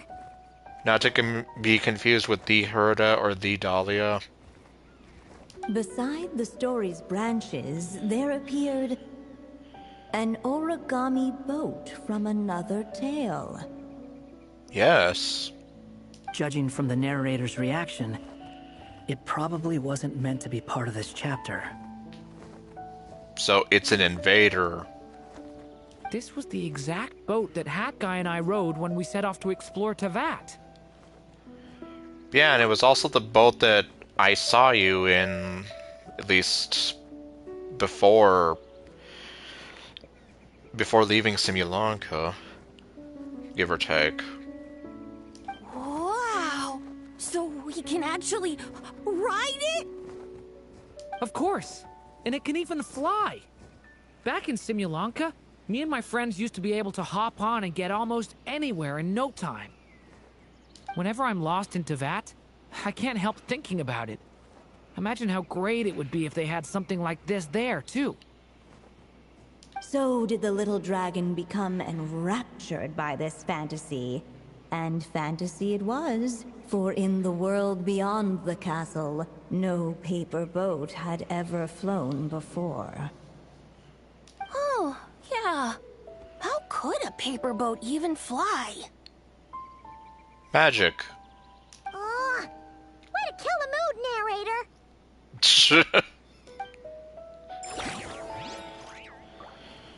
Well... In the world beyond the castle... Can I jump on it? Yes, I can. Now, whether or not I can... Yeah, I can't make it go anywhere.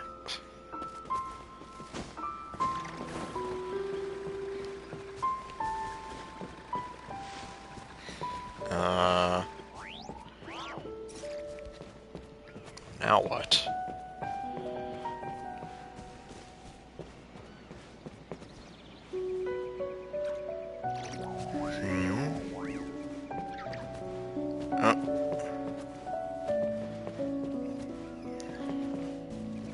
I still think you should keep going, little dragon.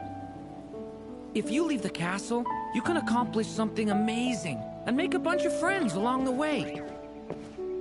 Really? Then let's go! Well... Unable to preserve his story, the little dragon wandered astray. Fortunately for him, a certain prophetess had left behind a prophecy to guide him. The wind took the prophecy and swept it off into the distance, and so the little dragon was shown a path to wander.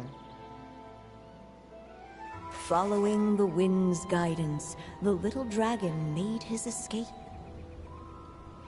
In turn, the prophetess affirmed the little dragon's choice, leaving an extra secret as her parting gift.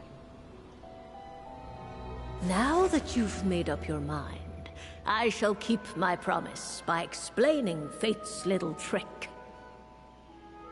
Long, long ago, the gods of the high heavens gave the world outside the castle a magic of its own.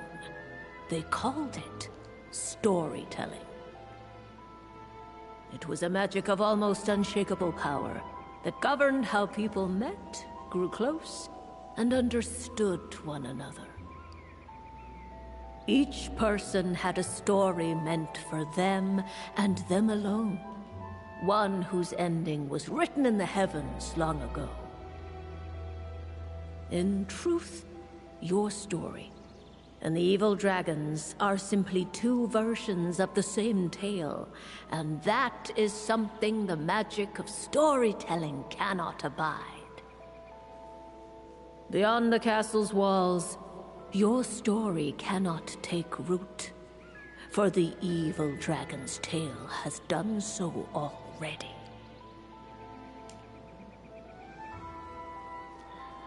Okay.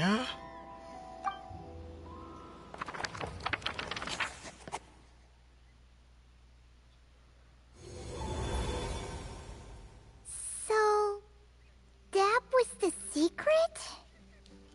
Secret. Huh. Well, at least you're not a cat anymore. I see.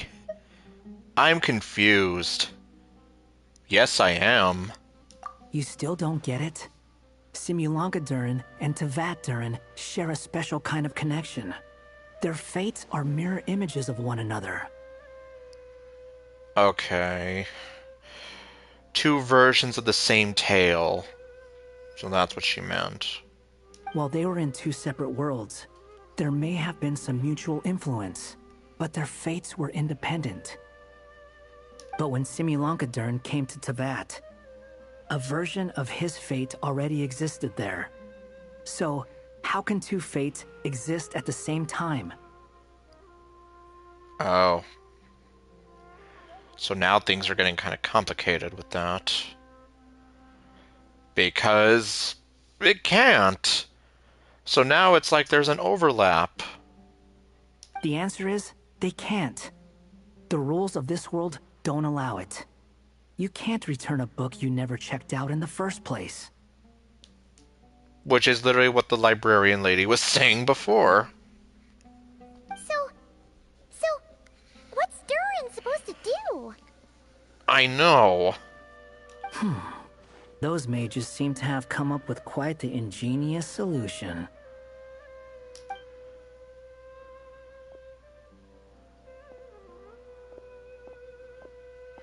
I'm here to make a return. Okay, you're gonna do this again? As I said, there's no record of Volume 5 of this series ever being checked out. Then just think of this as Volume 6. Based on what I know, the author was planning on publishing another volume anyway. So in other words, we make a new fate. The catalog does have a slot reserved for Volume 6. So, this is it? Apparently. Sure, let's go with that. All you need to know is, I'll be the one writing this series from now on. Jeez.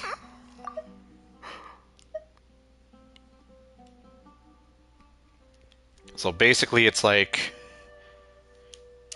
in not so many words, you're becoming the master of your own fate.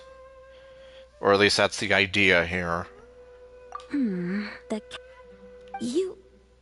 What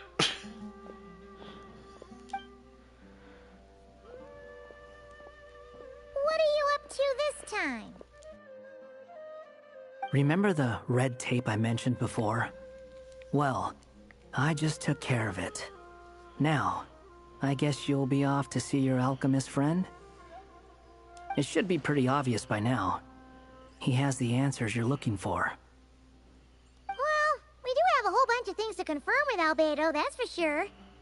But didn't Jean say he'd be gone for quite a while? I'll join you. Just let me know when it's time to go. Hat guy?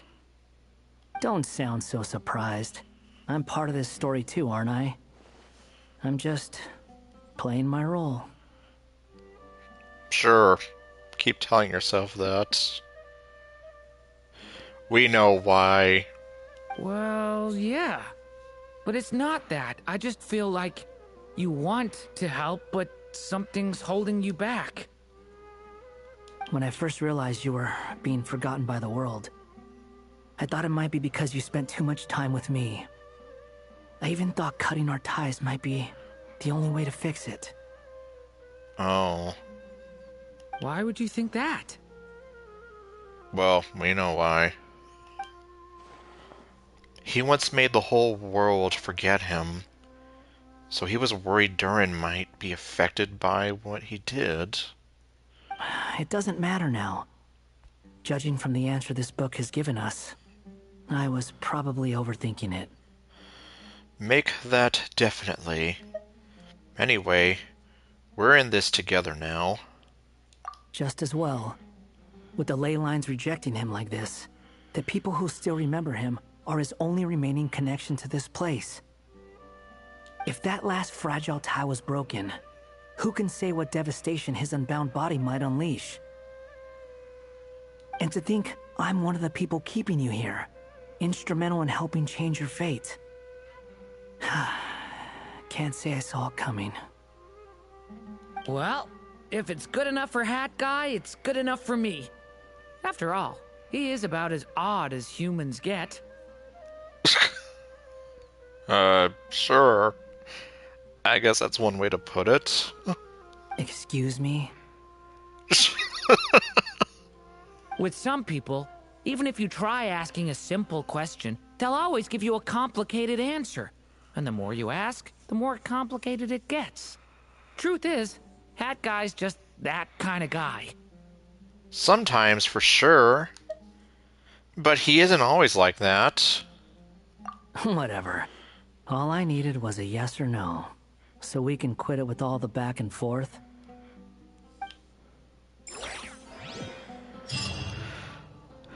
Oh, okay. Wait for news from Albedo. When will that be? I'm sticking around for the next few days. So, when it's time to go, you know where to find me. Yeah, apparently here.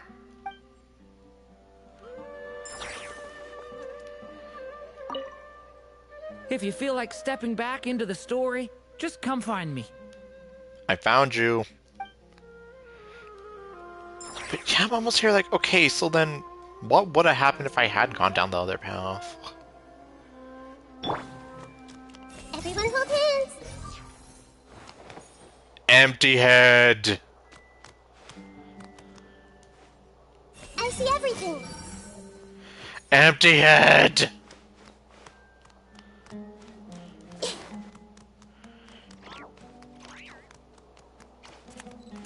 Hey. Empty heads.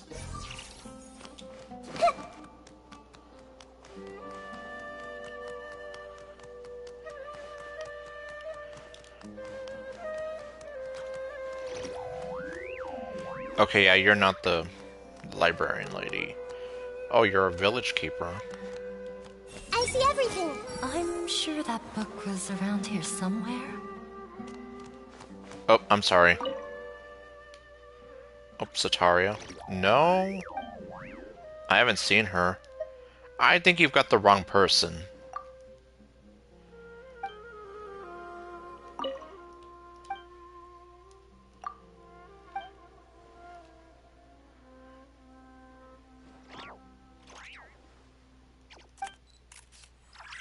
Our village, you say?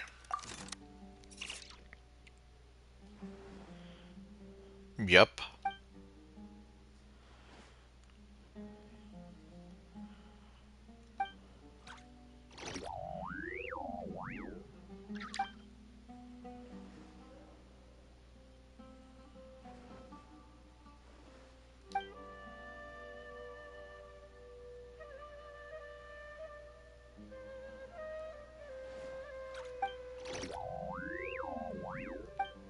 Interesting.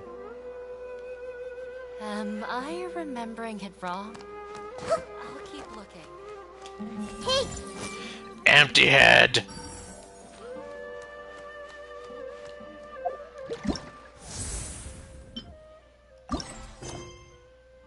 Okay, and unlocks in 21 hours. Okay. Well, I guess that's about what I expected.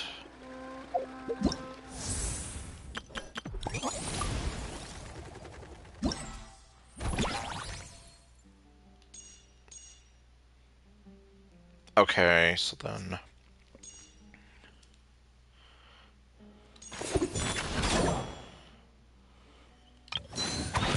Oops.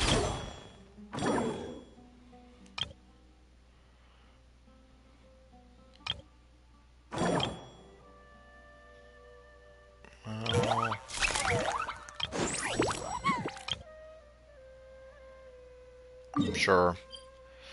Let's take care of some of these.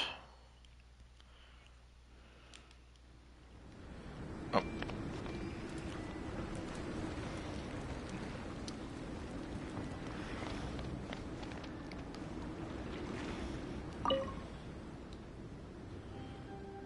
Okay, the Trial of Valor. I might leave that for one of the last.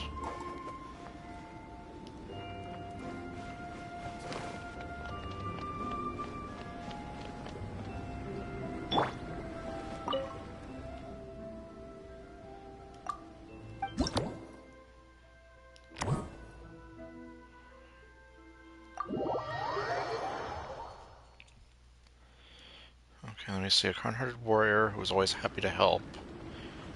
Okay. Hitting them grants 100 points and gives the challenger Soul Blaze power, allowing them to throw multiple snowballs in a row for a short period of time. Okay, so like a frenzy move. A special snowman who can't stand still. Pops up in various spots. Hit it 3 times to defeat it. First and second hits grant 100 points. Final hit 200. Okay. Yai Publishing House has released numerous works that lay out military strategy in a simple and pragmatic way. Those are my favorite.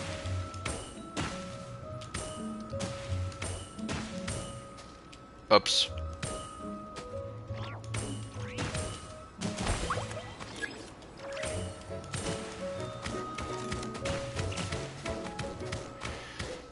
Frenzy time.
Okay.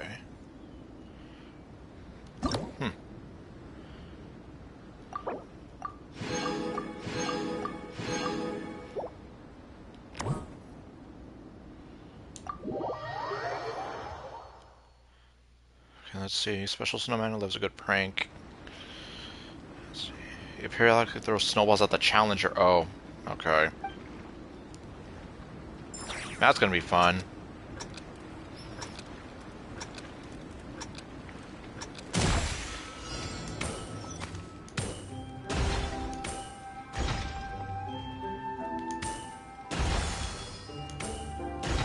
Oops. Could have waited on that one.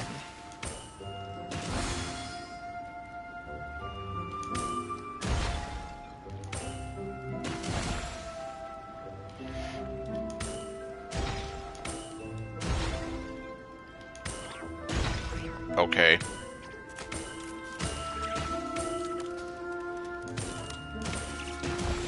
I'm just here like, so what was the purpose of that one there? Oh! Oh no! Okay, yeah. Gotta get rid of that one first.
That one I messed up on, kind of.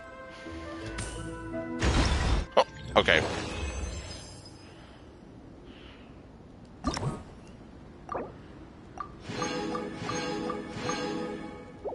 And then we have... Okay, the final release of pressure. Okay.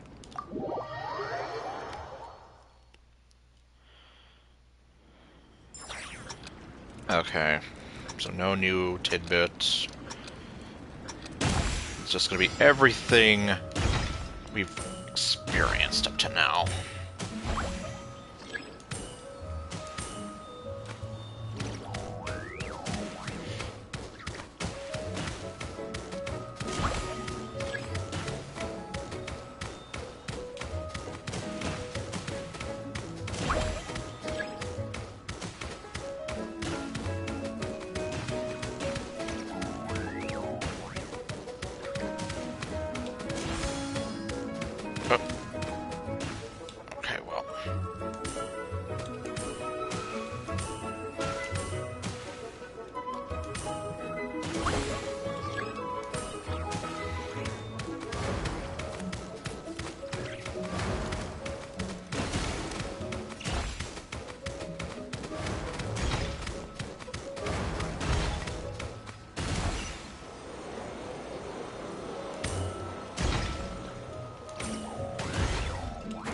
Ah, jeez. Okay, well that wasn't so bad. Yeah, it's like obviously. Ah.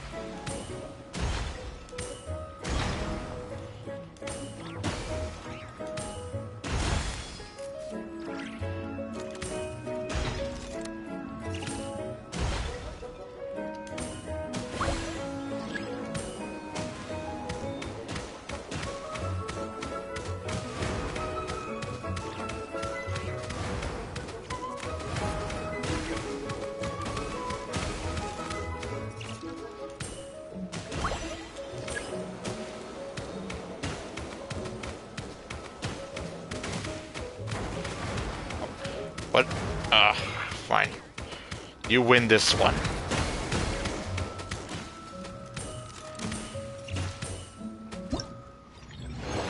Okay, and that's all of them.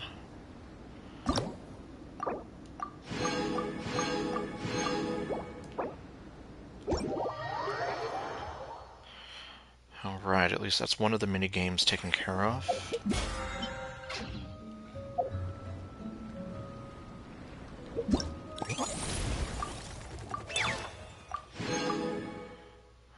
Okay. Yeah, 1200.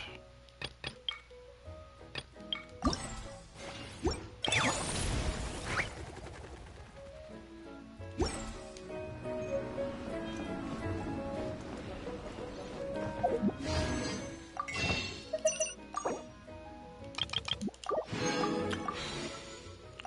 72. Oh. Okay, well, if I'm gonna do the snow trace...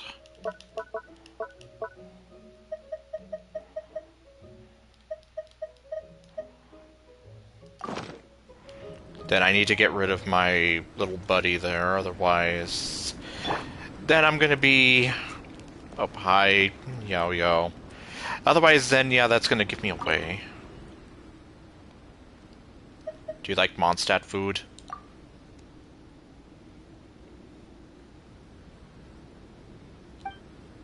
Oh, well, that's good.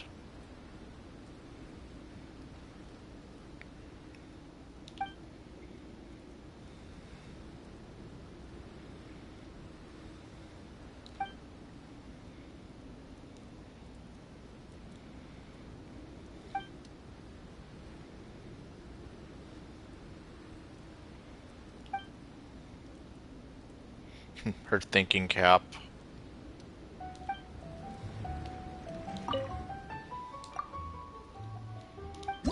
Okay.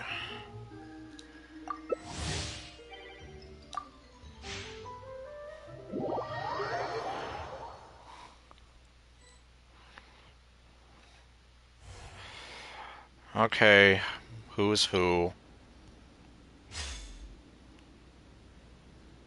Okay, Emma's the hunter. I can be a snowman. Boxes or barrels.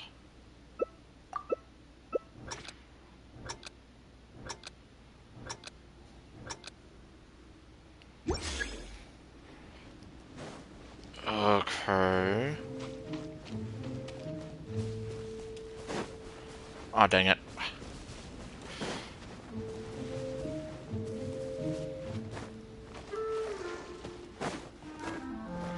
Okay. Oh, you're over there, so... Uh-oh. Oh, no. This is bad.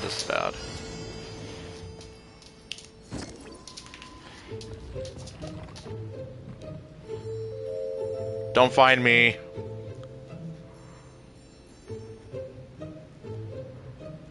Oh, there's Emma.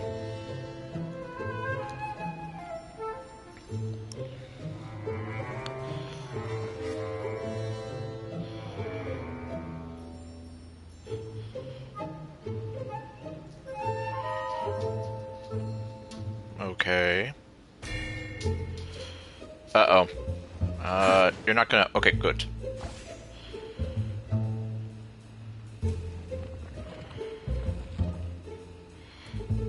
If I move by a centimeter or so...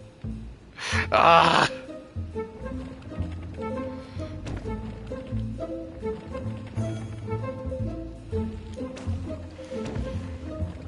Well, I hate this.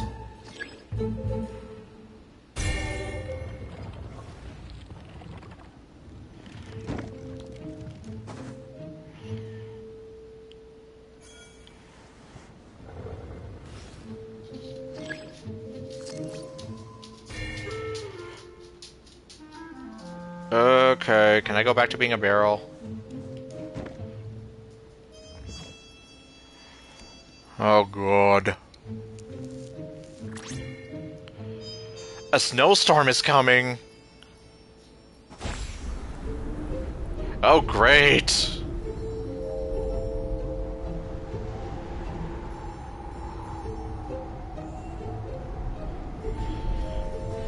Oh, great. Oh. Well, yeah, you got me.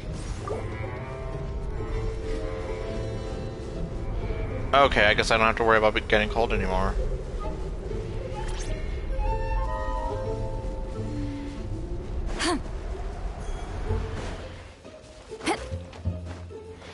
Oh, there's Yao Yao.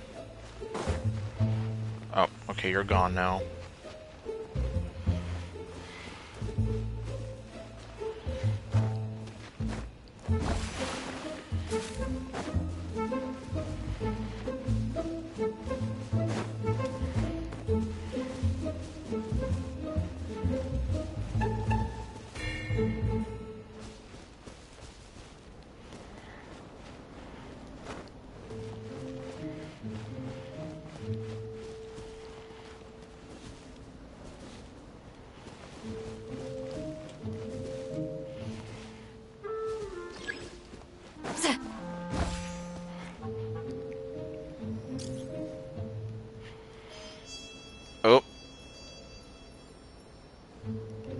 That's no good.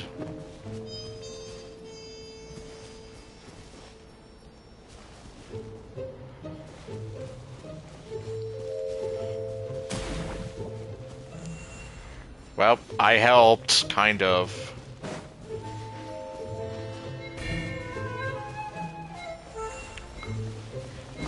There! Magic!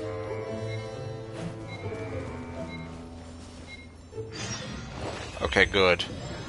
Oh, an invitation from the Spark Knight. Talk to oh, right. We had to do that thing. Okay. How many Wind Trace coins do I need again? I guess I'll see in a bit.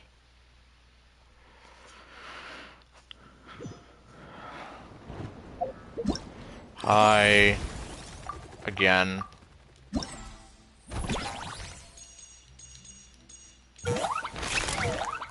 Okay. Okay, I need, well, 6,000 to get everything, which I'm pretty sure that can be doable. Especially since we have about 8 hours. Okay, meanwhile, 17 days for this. And I want to hope that this is going to be the final chapter coming up.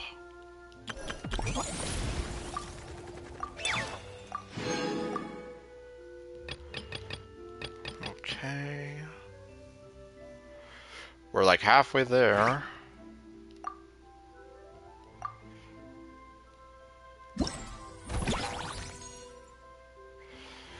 Okay, I haven't done Frontier Recon. Oh, wait a minute. Yeah, I have. Although... Let's see. Oh, pff, wow. Okay.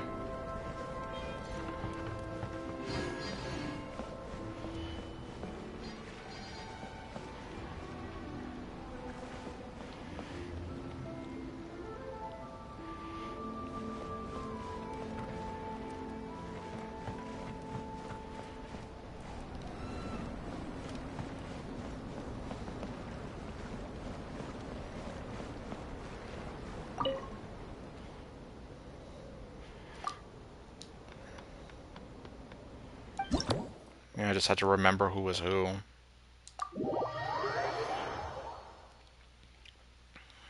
Alright.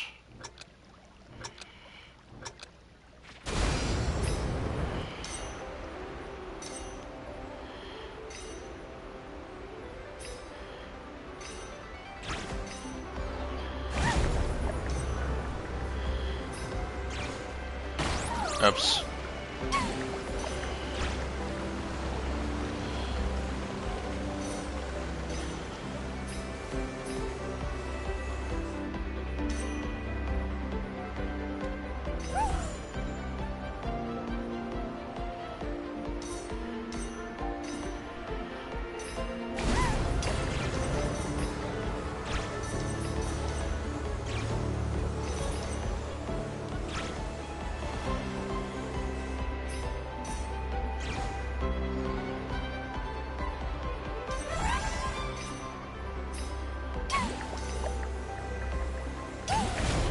Ah! Oh, pff. I'm just crashing into everything.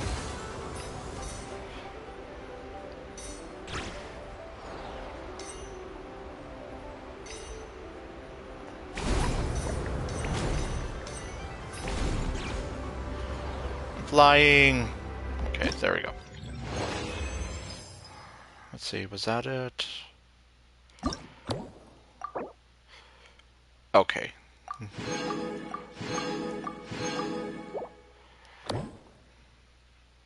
What about this one?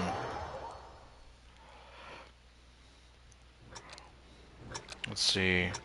I might be able to have all of the activities unlocked. Although I don't think I'll be able to get to all of them right now, only because I'm already starting to get kind of tired. Oh! Uh-oh! I literally went off course.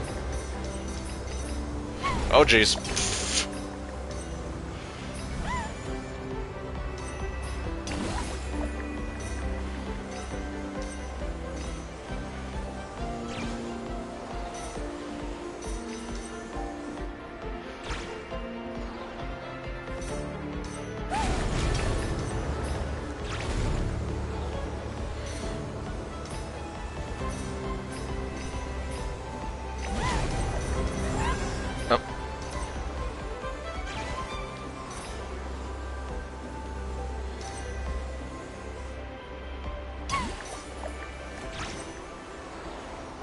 Okay, there we go.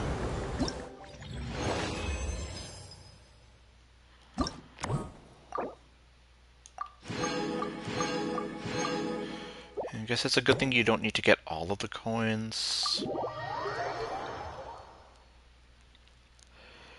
Otherwise, who knows how many times I could have failed by now. Ooh, okay. No, I actually had to jump with that one.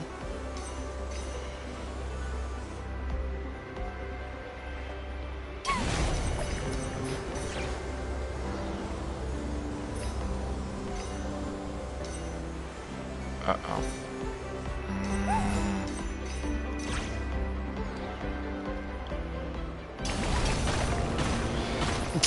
I just broke, well, almost all of them.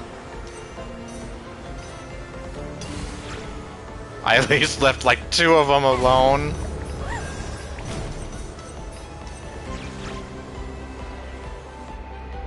Uh-oh, okay.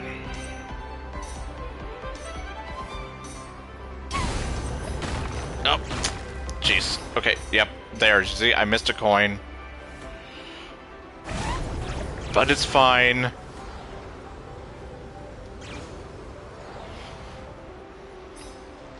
Oh, I missed another one. And I got stuck on the sign. Okay.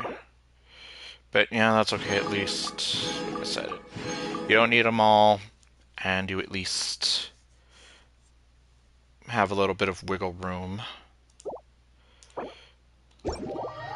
Okay, so that's all of that one done.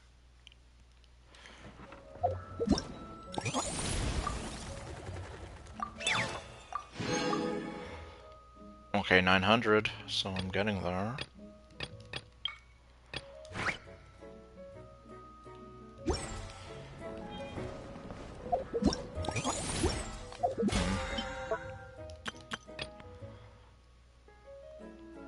Ah, alright.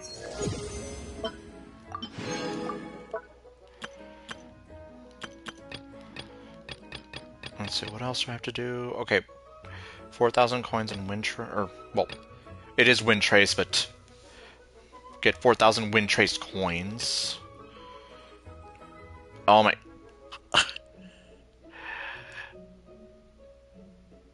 100,000! Jeez, yeah, I don't know about that one. Jeez.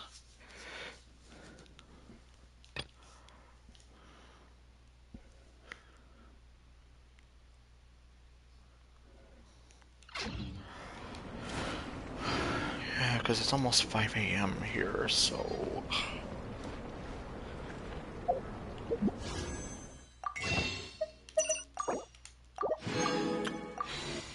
Maybe I might just go ahead and call it. Although first, let's check out the Serenity Pot, get whatever I need to.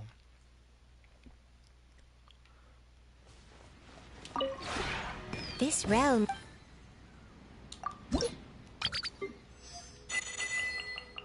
Okay, Varisa's almost on her way out, and so is Ifan. I haven't even talked to him yet. If you ever... Well, hopefully I'll get to one of these. Well, it's gonna have to be soon.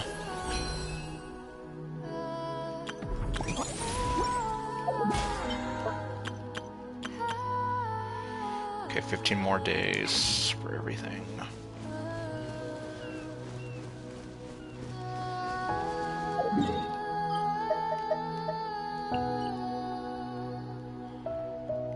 Okay, well, yeah, I think in that case, I probably will just go ahead and leave it there for now. Okay, so I guess next time, whenever that might be,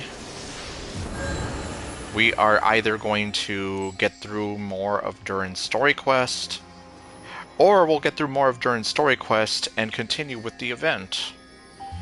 I don't know yet, but we'll see. I'll just take it in stride, depending on what time permits for me. But yeah, it's like I'm even kind of here, like, having trouble concentrating, so... In any case, yeah. For sure, the usual stream will happen, I'm pretty sure, but yeah, I don't know if I'll try to do another one throughout the week. And like I said, we'll see. But anyway, so thank you all for watching, and I'll see you guys next time with what else I do. Later, folks.